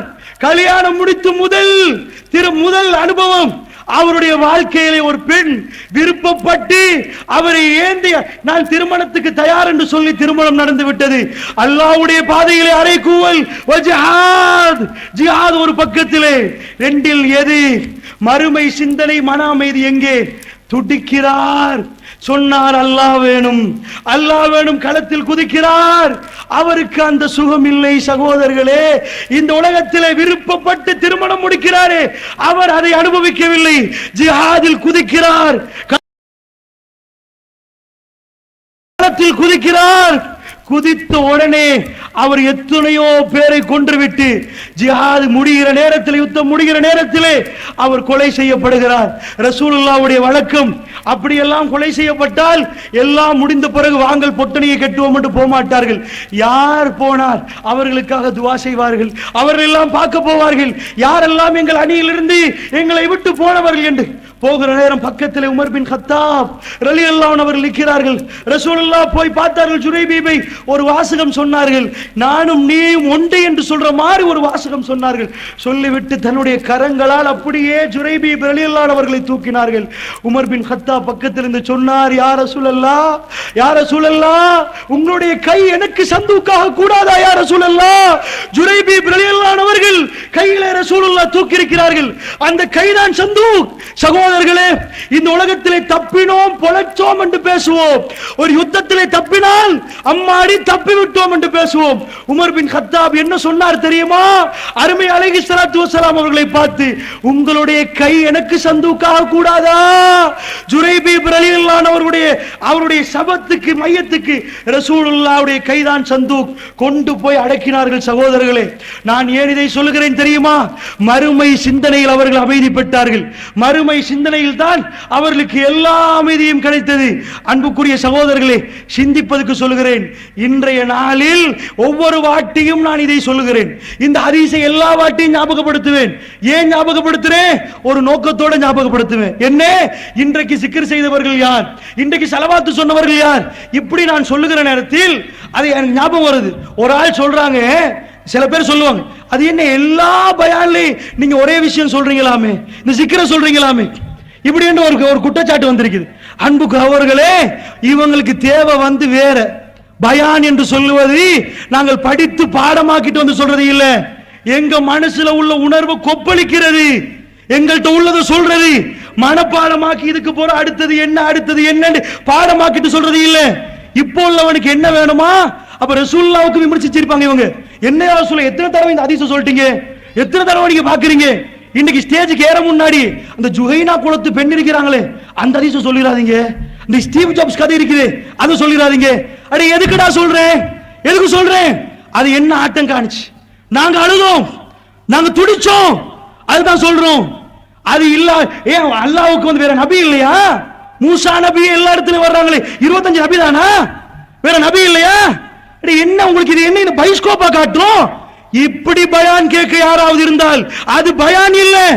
திருந்துறீங்களா? தொழுவுறீங்களா? பக்குவப்படுறீங்களா? புதுசு புதுசா சொன்னா அப்ப கிறிஸ்தவத்துல இருந்து எடுத்து வரணும். அங்க பைபிள்ல நல்ல கதை இருக்குது, காம கதைகளை விட்டா சிரிப்பீங்களா இருக்கு. அட உள்ள ஹதீஸத்தான் சொல்லுவோம். ரசூலுல்லாஹ் அந்த சஹாபாவுக்கு என்ன நீங்க எந்த நாள் சுப்ஹானல்லாஹ் சொல்றீங்க, புதுசா சொல்ல மாட்டீங்களா? என்ன பிஸ்மில்லாஹ் சொல்றீங்களா? எங்க கொள்கைவாதிகள்ட்ட வரக்கூடாது. இதுக்கு முன்னாடி சொல்லிருக்கிறேன், பேச தெரியாதவர் பேசினாலும் நீங்கள் கேட்கணும், திக்கி திக்கிரியாலு சாலின் வாசித்தாலும் நீங்கள் கேட்கணும். உங்க மனசுல அல்லாஹ்வுக்கு அல்லாஹ்வுடைய தூதருக்கு மதிப்பு இருந்தா, எவன் பேசுறா யாரு பேசுறா அது இல்ல. குர்ஆன் பேசப்படுவதா, ஹதீஸ் பேசப்படுவதா? ஃபதக்கிர் ஃபஇன்ன திக்ரா தன்ஃபவுல் முஃமினின், ஞாபகப்படுத்துங்கள். மூமினா இருந்தா மறுபடி அதை சொன்னா அவனுக்கு பிரயோசனமா இருக்கும். அவன் மூமின் இல்லையா? அது என்ன, அது அரைச்சமாவே அரைக்கிறாரு, புதுசா கொண்டு வர. இப்ப ஜுரைபீப் சொல்லிட்டனா, இதுக்கு போற எங்க இந்த ரீஜன்ல அந்த சொன்னார் இவர் ஆல்ரெடி இவர் சொல்லுவாங்க, சொன்னார் இந்த கதையை சொன்னாரு, மறுபடி சொல்றாரு. அப்ப நான் பொய்க்கு சரி வேற ஜுரைபீப் என்ற பேர்ல குரைபீப் தான் சொல்ல வேண்டி வரும். அरे என்ன சொல்றீங்க நீங்க? என்ன இது நான் இதுக்கு சொல்லல, ஏற முன்னாடியே சொன்னாங்க, அதுக்கு சொல்றேன். இது இப்படி ஒரு வந்திருக்கிறா, அதனால சொல்றேன். எங்களுக்கெல்லாம் அப்படி பேசி பழக்கம் இல்லை. அப்படி என்றால் நாங்கள் வரமாட்டோம். இது நிக்கவரட்டி ஜமாத்துக்கு சொல்ல அவங்க யாரும் சொல்லல. எனக்கு நிக்கவரட்டிய ஜமாத் யாரும் சொல்லவில்லை. ஏண்டா அப்படி முகஸ்துதிக்கு மக்கள் நலவு சொன்னார்களா? பயான் நல்லமா? அல்லாஹ் மீது ஆணையாக தேவையில்லை, ஒருவருடைய முகஸ்துதியும் தேவையில்லை. ரகுமான் எப்பயும் நான் பயான் பண்ண முன்னாடி கேட்கிற ஒரு துவா, இதுக்கு சொல்றேன். யா அல்லாஹ் பெருமையை தந்துராத, என்ன மாத்திரு, என்ன நியாயப்படுத்திரு, ஹிதாயத்து தந்துரு, என் தாய் தகப்பனுக்கு நன்மையை கொடுத்துரு. இப்படிதான் ஏறுவோம். எங்களை யாரெல்லாம் கொள்கைக்கு கொண்டு வந்தாங்களோ அவங்களுக்கு கொடு. இதுதான் அவங்க என்ன சொன்னாங்க, இவங்க என்ன சொன்னாங்க, இப்படி புதிய கலாச்சாரங்கள் நீங்கள் உருவாக்கி புதுசு புதுசா சொல்றேன் ஒரு வந்ததுனாலதான் மௌலவிமார்கள் எப்ப லைஃப் ஆக்குறது, எப்ப சையாக்குறது, எப்ப புதுசா கொண்டு வந்து பூத்துறது, எப்ப அதை பண்றது, இப்படியே டேஸ்டா பழவி மௌலவிமார்களுக்கு போட்டு உண்டாக்கிட்டீங்க நீங்க. அல்லாஹ்வுடைய நல்லடியார்களே, அதனால சொல்றேன் உங்கள்ட்ட, போட்டிகளோ இதோ உண்டாக்காதீங்க. பேச தெரியாதவர் வந்து அல்லாஹ்னு சொன்னா நீங்க எல்லாரும் கட்டுப்பட்டு கேட்கணும். அவர் வாசித்தால் குர்ஆனை நீங்கள் கேட்கணும். அப்படி இல்லை, இதுக்கும் அரசியலுக்கும் வித்தியாசம் இல்லை. இவர் வந்தா பேசுவோம், அவர் வந்தா கேட்போம், இவர் வந்தா எழும்பி போவோம், அவர் பேசினா நடந்து கொண்டிருப்போம். இது என்ன இது? இது நீங்கள் மறுமைக்காக வேண்டி இந்த இடத்துக்கு வந்ததாக அமையாது. அல்லாஹ்வை பயந்து கொள்ளுங்கள். அன்புக்குரிய சகோதரர்களே, இதுவும் நாம் மாற்றப்பட வேண்டிய விஷயங்கள். இவைகள் எல்லாம் பக்குவமா மாற்றணும், படிப்பினை எடுக்கணும். நான் அப்பதான் அல்லாஹ் கண்ணியப்படுத்துவான். அல்லாஹ்வுடைய உதவி வந்தால் சுப்ஹானல்லாஹ், உலகமே எல்லாரும் பார்க்கும். நீங்க தடமாறின மாதிரி இருக்கும், ரஹ்மானுடைய உதவி உங்களுக்கு வந்து சேரும். அல்லாஹ் உங்களை கண்ணியப்படுத்துவான். அதனால சொல்றேன், மன அமைதி இந்த மார்க்கத்தில் இருக்கிறது. மறுமை சிந்தனைக்காக வேண்டி தியாகங்கள் செய்யுங்கள். எல்லா வகையான தியாகங்கள் ஈடுபடுங்க. உங்க சொத்தை இல்லாமல் போனாலும் பரவாயில்லை, இந்த உலகத்தில் அல்லாஹ் உங்களை கண்ணியமாக மௌத்தாகுவான். அல்லாஹ் மீது ஆணையாக சொல்றேன், நீங்கள் நினைக்கிற சொத்து செல்வங்களில் எல்லாம் இந்த அமைதி இல்லை, இந்த மன நிம்மதி இல்லை, நீங்கள் எதிர்பார்க்கிற ஆறுதல் இல்லை. உங்க புள்ள குட்டி, உங்க வீடு வாசல், எனக்கு என்று சொந்தமாக வீடு இருக்கிறது, புள்ள இருக்குது, உங்களுக்கு ஆறுதல் கிடைக்காது. இந்த மறுமை சிந்தனை கடைசி நிமிஷத்தில் எங்க ஊர்ல மாபோலையில கட்டியாவத்தேன்ற ஒரு இடத்துல ஒரு முதியோர் இல்லம் நடத்துறாங்க. ஒரு உம்மா பாவம், கையெல்லாம் நரம்பெல்லாம் இழுப்பட்டு போய் பேசினால் விளங்கும். மகன் ஆஸ்திரேலியாவில், பொண்டாட்டி ஆஸ்திரேலியாவில், பெரிய சல்லிக்காரர்கள் முதியோர் இல்லத்தில் தள்ளிட்டு போயிட்டாங்க. சகோதரர்களே, அந்த தாய் தன்னுடைய பிள்ளையை வளர்க்கிற நேரம், கோடீஸ்வரனாக வளர்க்கிற நேரம் என்ன நினைச்சிருப்பா? ஆஹா, எப்படி கோடீஸ்வரன் என்ன பக்கத்திலேயே வச்சு என் கடைசி காலத்தில் பாப்பான்னு நினைச்சிருப்பான். ஆனால் அதுதான் நிலவரம். சக்வித்தி ரணசிங்க இலங்கையில கடைசி 105 கோடி களவாண்டி இந்த நாட்டை விட்டு போய் மறுபடி ரிமாண்ட் பண்ணப்பட்டவன். அந்த டைம்ல சிறைசையில நியூஸ்ல சொன்னார்கள், சக்வித்தியுடைய உம்மாவுடைய வீடு ஒரு குடிசை. அங்கக்கு போய் கேட்கிறாங்க, அவ சொல்றான், சக்வித்தியுடைய அரண்மனைக்கு போனா நான் உம்மான்னு சொல்ல மாட்டேன், செக்யூரிட்டி முன்னாடி நிப்பான், இப்படி ஒருத்தர் வந்திருக்க உம்மான்னு சொல்ல இயலாது, ஏண்டா நான் உம்மான்னு சொல்ல கூடாது என்று அவன் சொல்லியிருக்கிறான். உங்க பிள்ளைகள்ட்டால் உங்களை ஆறுதலா நல்ல வளங்கள் இன்ஷா அல்லாஹ் 100ல் 1 புள்ள உங்களுக்கு ஆறுதலாக அமையலாம். சகோதரர்களே, நல்ல பக்குவமாக வளங்கள். ஒரு தாய் வந்து என் கையை காட்டினா, சார் கையை பாருங்கண்டா, இவங்க எங்க பிள்ளைக்கு வாப்பா இல்ல, நான் என் பிள்ளைய சார்ட்டர்ட் அக்கவுண்ட் ஆக்குவதற்கு படிக்க வச்சேன், வீடு வீடா போய் உடுப்பு துவைச்சுதான் நான் என் பிள்ளைய படிக்க வச்சேன். இன்றைக்கு யாராவது வீட்டுக்கு வந்தா என்ன முன்னாடி வர வேண்டாமாம், நான் வேலைக்காரி மாதிரி சித்தரிக்கிறான். என்னால தாங்க முடியவில்லையே, வாப்பா இல்லையே. நீங்கள் நம்பிய செல்வங்கள், உங்க பிள்ளைகள் உங்களுக்கு கடைசி நிமிடத்தில் ஆறுதல் அளிப்பார்களா? மரண படுக்கையில் நீங்கள் இருந்தால் ஒரே ஒரு வார்த்தை உங்களுக்கு ஆறுதல் அளிக்கும், லா இலாஹ இல்லல்லாஹ், லா இலாஹ இல்லல்லாஹ். நபிகள் நாயகம் ஸல்லல்லாஹு அலைஹி வஸல்லம் உடைய ஆறுதலை அல்லாஹ் கொடுக்கிறான். திங்கட்கிழமை நாள் எத்தனையோ திங்கள்களை கண்டிருக்கிறார்கள் சஹாபாக்கள். அதே மாதிரி ஒரு சோகமான திங்கட்கிழமை இல்லை. நபிகள் நாயகம் ஸல்லல்லாஹு அலைஹி வஸல்லம் அவர்கள் மஸ்ஜிது நபவிக்கு அவங்க வீட்டுக்கும் ஒரு திரைச்சேலை, கொஞ்ச நாள பள்ளிவாசலுக்கு ரசூலுல்லாஹ் போகல, திரைச்சீலை அகற்றார்கள். சஹாபாக்கள் எல்லாம் உட்கார்ந்து இருக்கிறார்கள். எல்லாரையும் பார்த்து ரசூலுல்லாஹ் சிரித்தார்கள். அல்லாஹ் கடைசியாக ரசூலுல்லாஹ்வுக்கு கொடுத்த மன அமைதி, மன ஆறுதல். 23 ஆண்டுகளுக்கு முன்னாடி கக்கத்திலேயே போத்தலை அடித்து வைத்திருப்பார்கள். வலா தக்ரபு ஸலாத் வஅன்தும் சுகாரா, போதையோட வந்து தொழுகைக்கு கலந்து கொள்ளாதீங்கப்பா, அந்த அளவுக்கு சொல்ல வேண்டியிருந்தது. குடிச்சு போட்டு தொழுகைக்கு வருவார்கள். விபச்சாரம் எல்லா இடத்திலையும், பிஞ்சு மதலைகள் குளித்தோண்டி புதைக்கப்பட்ட வரலாறுகள் அப்படியெல்லாம் இருக்கிற நேரம்தான் ரசூலுல்லாஹ் 23 ஆண்டு காலத்தில் படாத பாடுபட்டார்கள். தாயிஃபிலே விரட்டி அடித்தார்கள். எல்லா இடத்தாலும் ரத்தம் ஓடுகிறது. சின்ன பிள்ளைகள் கையிலே கல்லை கொடுத்தார்கள். ரசூலுல்லாஹ் ஓடி போய் ஒரு தோட்டத்திலே விழுந்தார்கள். ரஹ்மத்துல் லில் ஆலமீன். சபிக்கவில்லை, அந்த மக்களை அழிக்க சொல்லவில்லை. அவ்வளவு பயங்கரமான வேதனை. ஒரு நாள் காபாவிலே தொழுகிறார்கள், ஒட்டக குடலை கொண்டு வந்து களத்திலே போட்டு விட்டார்கள். சுஜூதில் இருந்து எழும்ப முடியாது. ஃபாத்திமா நாய் கத்துறார்கள், ஏனப்பா எங்க வாப்பாக்கு இப்படி பண்றீங்க? அவர் என்ன பாவம் செய்தார், என்ன தப்பு பண்ணினார்? அப்படி கடந்த 23 ஆண்டுகள் திங்கட்கிழமை நாள் இதுக்கு முன்னாடி எழும்புவதற்கு சக்தியோ தைரியமோ ரசூலுல்லாஹ்வுக்கு இருக்கவில்லை. ஆனால் அந்த திங்கட்கிழமை எழுந்தார்கள். எழுந்து கேட்டனுக்கு அருகாமையில் வந்து அப்படியே எட்டி பார்த்தார்கள். ஃபஜ்ர் நேரம் சகோதரர்களே, இரவிலே தூங்கினால் சுபகுகளை விழிக்கணும் என்று தெரியாதவர்கள், அதிகாலையிலே விழிப்பதா அப்படி தூங்கினவர்கள், குடித்து விட்டு தூங்கினவர்கள். ஆனால் இப்பொழுது அல்லாஹ் அக்பர் என்றால் படுக்கையிலே அவர்களுக்கு கண்ணிலே தூக்கமில்லை. அந்த இருட்டிலே அவர்கள் தத்தஜாஃபா ஜுனூபி, அவர்கள் அந்த தகஜத்திலே அந்த தட்டு தடமாறி பிடித்து எழும்பி ரஹ்மானோடு கொஞ்சிற நேரமாக்கி விட்டார்கள். நடுநிசி எல்லோரும் உறங்குவார்கள், அவர்கள் ரஹ்மானோடு கொஞ்சு குழாவுவார்கள்.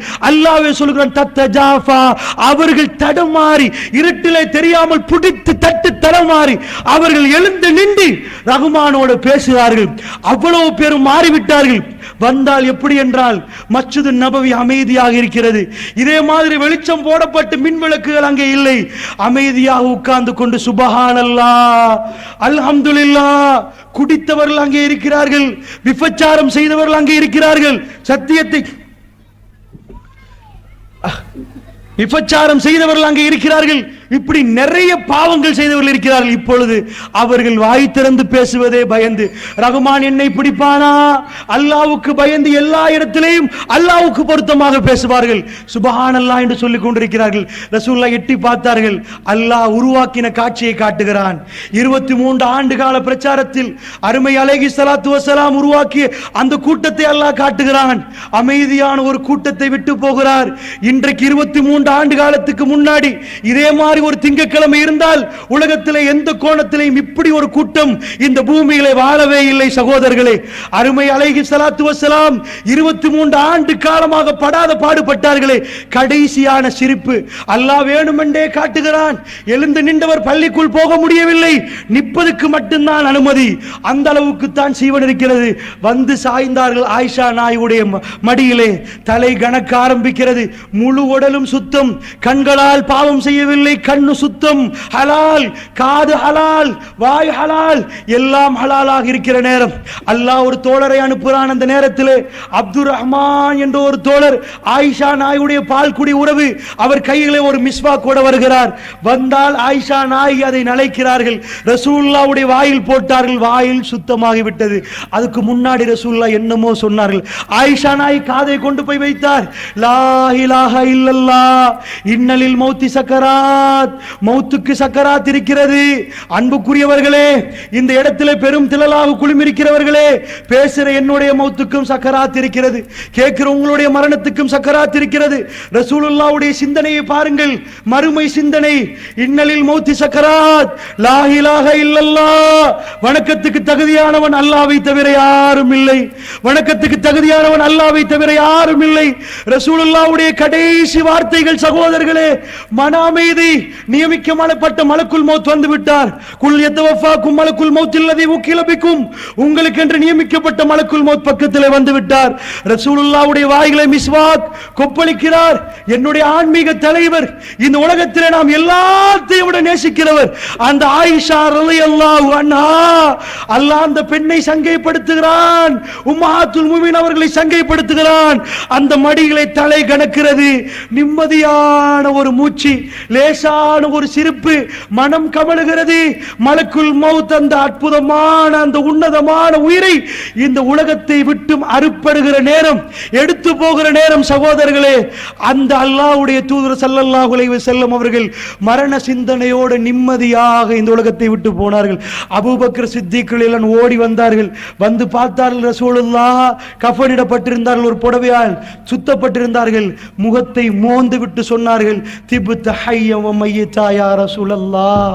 அல்லாஹ்வுடைய தூதரே, நீங்கள் வாழுகிற நேரத்திலேயும் நீங்கள் மரணித்த நேரத்திலேயும் மனம் கமழுகிறீர்கள் யா ரசூலல்லாஹ், வாசமாக இருக்கிறீர்கள் யா ரசூலல்லாஹ். அன்புக்குரிய சகோதரர்களே, என்னுடைய கடைசி சந்தூக்கிலே என்னை கொண்டு போய் வைத்து அந்த கபரிலே இந்த மக்கள் தான் கொண்டு போய் வைக்க வேண்டும். சகோதரர்களே, உங்களையும் இந்த மக்கள் தான் கொண்டு போய் வைக்க வேண்டும் என்று சொன்னால் அந்த மரணம் சிந்தனை இங்கே எத்தனை பேர்களுக்கு இருக்கிறது? உலகத்தை பற்றி எல்லா நாளும் சிந்திக்கிறோம், பேசுகிற நானும் அதிகம் உலகத்தை சிந்திக்கிறேன். ஆனால் அதுக்கு பின்னாடி மறுமையாக இருக்க வேண்டும் சகோதரர்களே.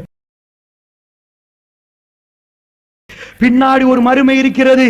இந்த மறுமையிலே நான் நஷ்டவாளியா இல்லையாண்டு முஹாசபா செய்தவர்கள் எத்தனை பேர்? இன்றைய நாளில் தொழுது முடிந்துவிட்டு சுபஹானல்லாஹ் அல்ஹம்துலில்லாஹ் அல்லாஹ் அக்பர் என்று சொன்னவர்கள் எத்தனை பேர்? இப்படி 33 வாட்டி நீங்கள் சொன்னால் கடல் நுரையளவு பாவத்தையும் அல்லாஹ் மன்னிப்பதாக வாக்களித்தானே, இதை நீங்கள் நம்பவில்லையா? நபிகள் நாயகம் ஸல்லல்லாஹு அலைஹி வஸல்லம் சொன்னார்களே, கலிமத்தானி ஹபீபத்தானி இலர் ரஹ்மான் வ ஸகீலத்தானி ஃபில் மீதான் வ ஹஃபீஃபத்தானி அலல் லிசான். 2 வார்த்தைகள் இருக்கிறது. அந்த 2 வார்த்தைகளும் ரஹ்மானுக்கு ஹபீபானது, ரொம்ப நெருக்கமானது. வ ஸகீலத்தானி ஃபில் மீதான், மீதானுக்கு பாரமானது. வ ஹஃபீஃபத்தானி அலல் லிசான், இந்த நாக்குக்கு லேசானது. சுப்ஹானல்லாஹில் அலீம் சுப்ஹானல்லாஹி வ பிஹம்திஹி. இந்த சகோதரர்களே, இந்த சபையில் இன்றைக்கு சுப்ஹானல்லாஹில் அலீம் 100 தடவை யாரு சொன்னார்? 100 தடவை சொன்னால் கடல் நுரையளவு பாவத்தை அல்லாஹ் மன்னிப்பதாக சொன்னானே. ரசூலுல்லாஹ் சொன்னார்களே, அஃலலுல் யௌமி யௌமுல் ஜுமா, ஜும்மாவுடைய நாள் நாட்களில் சிறந்தது. அந்த நாளில் என் மீது அதிகம் அதிகம் ஸலவாத்து சொல்லுங்கள். யா அய்யுஹல் இன்னல்லாஹ வ மலாயிகத்துஹு யுஸல்லூன அலன் நபி, மலக்குமார்களும் நபியும் அல்லாஹ்வுடைய தூதர் மீது அருள் புரிகிறார்கள். யா அய்யுஹல்லதீன ஆமனூ ஸல்லு அலைஹி வ ஸல்லிமு தஸ்லீமா, ஏ விசுவாசிகளே உங்கள் நபியின் மீது நீங்கள் ஸலவாத்தும் ஸலாமும் சொல்லுங்கள். ரசூலுல்லாஹ்வுடைய இரக்கமானவர்களே, இன்றைக்கு ரசூலுல்லாஹ் மீது எத்தனை தடவை நீங்கள் ஸலவாத்து சொன்னீர்கள்? ஹைசு குந்தும், நீங்கள் எங்கே இருந்து சொன்னாலும் அல்லாஹ்வுடைய தூதருக்கு அந்த ஸலவாத், இன்னார் இந்த இடத்திலிருந்து ஸலவாத் சொல்றார் என்று எத்தி வைக்கப்படுமே, அந்த கண்ணியமான மூமெண்டை இன்றைக்கு எத்தனை பேர் அடைந்தீர்கள்? அருமை அலைஹிஸ்ஸலாத்து வஸ்ஸலாம் அவர்களோடு இந்த சபையில் இருந்தவர்கள் எத்தனை பேர் இரக்கமாக இன்றைக்கு உங்கள் நாவினால் ஸலவாத்து சொன்னீர்கள்? சகோதரர்களே, மறந்து விடாதீர்கள், மறுமை சிந்தனை அது மிகவும் முக்கியம். உங்கள் வாழ்க்கையில் இந்த சிந்தனை எடுத்தால், அல்லாஹ் மீது ஆணையிட்டு சொல்கிறேன், அருமை அலைஹிஸ்ஸலாத்து வஸ்ஸலாம் சொன்னார்கள், ஒரு தோழர் வந்து சொன்னார், அல்லாஹ்வுடைய தூதரை, இந்த உலகத்தில் எல்லாத்தையும் விட உங்களை நேசிக்கிறேன் யா ரசூலல்லாஹ். நிஜமாகவையா சொல்றாய்? ஆமா. கடலில் அலை அடிப்பது போன்று உன் வாழ்க்கையில் பிரச்சனை வரும், தயாரா என்று கேட்டார்கள். பரவாயில்லை யா ரசூலல்லாஹ் என்றார்கள். உண்மையாக சொல்லுகிறேன், கொள்கைக்கு வந்தீர்கள் என்றால், சத்தியத்தை பேசினால் ஏதாவது ஒரு பிரச்சனை வரும். ஒன்றி எதையாவது உங்கள் பொருளாதாரம் இல்லாமல் போகும், பிள்ளைகள் மௌத்தா போவார்கள், சொத்துகள் காணாமல் போகும், இல்லாமல் போகும், ஊரை விட்டு விரட்டுவார்கள், கொலை அச்சுறுத்தல் வரும். அல்லாஹ் மீதானையாக நீங்கள் நிஜமான கொள்கைகள் இருந்தால் அப்படி வரும். கடைசியாக சொல்றேன், அப்படியெல்லாம் வந்து கடைசியில் அல்லாஹ் மீதானே, என்னுடைய உயிர் எவன் மீது இருக்கிறதோ அவனுடைய கண்ணியத்தின் மீது சத்தியம், அவன் கைவிட மாட்டான். கடைசியில் அவன் உங்களுக்கு கை தருவான், கடைசியில் அவன் உங்களுக்கு உதவுவான். நிம்மதியாக இந்த உலகத்தை விட்டு நீங்கள் போவீர்கள். இப்ராஹிம் அலைஹிஸ்ஸலாத்து வஸ்ஸலாமுடைய ஒரு சம்பவத்தை சொல்லி முடிக்கிறேன். தன்னுடைய அருமை மகன் இஸ்மாயில் அலைஹிஸ்ஸலாத்து வஸ்ஸலாம் செல்லமாக பேசுற பருவம். அவர் கேட்கிறார், எல்லா தியாகமும் பண்ணிவிட்டு செய்யவே இயலாத தியாகம், காலம் இருந்து கிடைச்ச புள்ள, அந்த புள்ளைய கொல்லலாமா சகோதரர்களே? அல்லாஹ் சொல்றான், இஸ்மாயிலை வெட்ட வேண்டும் என்றான். இவர் சொன்னார், மகனே, இன்னி ஆராஃபில் மனாமி அன்னி அதுபோக்க பந்தூர் மாதா தரா, என் அருமை மகனே, உன் மனாவில் கண்டேன், கனவில் கண்டேன், உன்னை வெட்டுவதாக கண்டேன். பந்தூர் மாதா தரா, என்ன மகன் நீ நினைக்கிறாய்? அவர் என்ன சொன்னார் தெரியுமா? வாப்பா வாப்பா, நீங்கள் இஃபால் மாதா தூமர், ஏவப்பட்டதை செய்யுங்கள் வாப்பா. சத்தஜுதனி இன்ஷா அல்லாஹி மினஸ் சாபிரின். மறுமையில் என்னுடைய பட்டோலை வரும், பேர்கள் வரும். இப்ராஹிம் பொறுமையாளர், அப்துல்லா பொறுமையாளர், இஸ்மாயில் பொறுமை என்று பார்ப்பீர்கள் வாப்பா. அல்லாஹ் எனக்கும் உங்களுக்கும் எல்லா சந்தர்ப்பத்திலும் அந்த மாதிரியான ஒரு வார்த்தையை வெளியாக்குவதற்கான பாக்கியத்தை தர வேண்டும். சகோதரர்களே, என்ன சொல்கிறான் தெரியுமா அல்லாஹ்? ஃபலம்மா அஸ்லமா, அவர்கள் இருவரும் கட்டுப்பட்டார்கள். யாருக்குமே தெரியாது, இருவரும் கட்டுப்பட்டார்கள், உலக யாருக்கும் தெரியாது. கத்தியை தூக்குறார் இப்ராஹிம் நபி. என்ன சொன்னார்? வத்தல்லஹுல் ஜபீன், மகன் முகம் குப்புற படு, எனக்கு முன்னாடி முகத்தை பார்த்துட்டு வெட்ட இயலாது, மூஞ்ச பார்த்துட்டு எப்படி வெட்டுறது? வத்தல்லஹுல் ஜபீன், முகம் குப்புற அப்படியே போட்டார், கத்தியை தூக்கினார், வெட்டுவதற்கு அல்லாஹ் தயாரானார். ஃபனாதைனா யா இப்ராஹிம், இப்ராஹிம் என்று நாங்கள் கூப்பிட்டோம். இப்ராஹிம் வேண்டாம், ஒரு பிராணி, ஒரு பிராணி, பலி பிராணி எடுத்து அறுத்துரு, நாம் உலக மக்களுக்கு நீ யார் யார் என்று சொல்லுவதற்கு இதை செய்தோம். இஸ்மாயிலை விட அல்லாஹ் உனக்கு முக்கியம் என்று காட்ட செய்தோம். இஸ்மாயிலை விட அல்லாஹ் உனக்கு முக்கியம் என்று காட்ட செய்தோம். சகோதரர்களே, வலா தஹினு வலா தஹ்சனு வ அன்துமுல் அலவுன இன் குன்தும் முஃமினீன். நிக்கவரட்டிய சகோதரர்கள் வந்து சொன்னார்கள், இந்த இஜ்திமாவை ஏற்பாடு செய்கிற நேரத்தில் ஏராளமான பிரச்சனை, போலீஸ் பெர்மிஷன் கிடைக்கவில்லை, கடைசியிலே போய் ஜான்ஸ்டன்ட்ட போய் சொல்லிதான் இதை எடுத்தோம், பெரிய பிரச்சனை, நாங்கள் தளர்ந்து போயிட்டோம், நொந்து போயிட்டோம் என்றார்கள். அல்லாஹ் சொல்றான் திருமறை குர்ஆனிலே, வலா தஹினு வலா தஹ்சனு, உடைந்து போயிடுங்க, நொந்து போயிடாதீங்க, கவலைப்படாதீங்க, வ அன்துமுல் அலவுன இன் குன்தும் முஃமினீன், மூமின்களாக இருந்தால் நீங்கள் தான் மிக சிறந்தவர்கள் என்று அல்லாஹ் சொல்கிறான். அன்பு சகோதரர்களே, பிரச்சனைகள் வராத நாட்கள் இருக்காது, பிரச்சனை இல்லாத உலகம் இல்லை சகோதரர்களே. ஆனால் பயங்கரமான முறைகளே கிட்டத்தட்ட 15,000 குழந்தைகள் கொலை செய்யப்பட்டிருக்கிறாங்க. 1-2 பிள்ளைகள் அல்ல, 15,000 பிள்ளைகள் கஃனிடப்பட்டு இங்கே வைக்கப்பட்டால் அது எவ்வளவு நீண்ட ஒரு தூரத்துக்கு உங்களுக்கு தெரியும். கிட்டத்தட்ட 10,000 பெண்கள் கொலை செய்யப்பட்டிருக்கிறாங்க. அதுல குறிப்பா 6,000 பேர், 6,000க்கு மேற்பட்டவர்கள் கற்பிணி தாய்மார்கள், வயிற்றில குழந்தைகளை சுமக்கக்கூடியவர்கள். எக்கச்சக்கமான பிள்ளைகள் அனாதையாக்கப்பட்டிருக்கிறாங்க, வாப்பா இல்ல.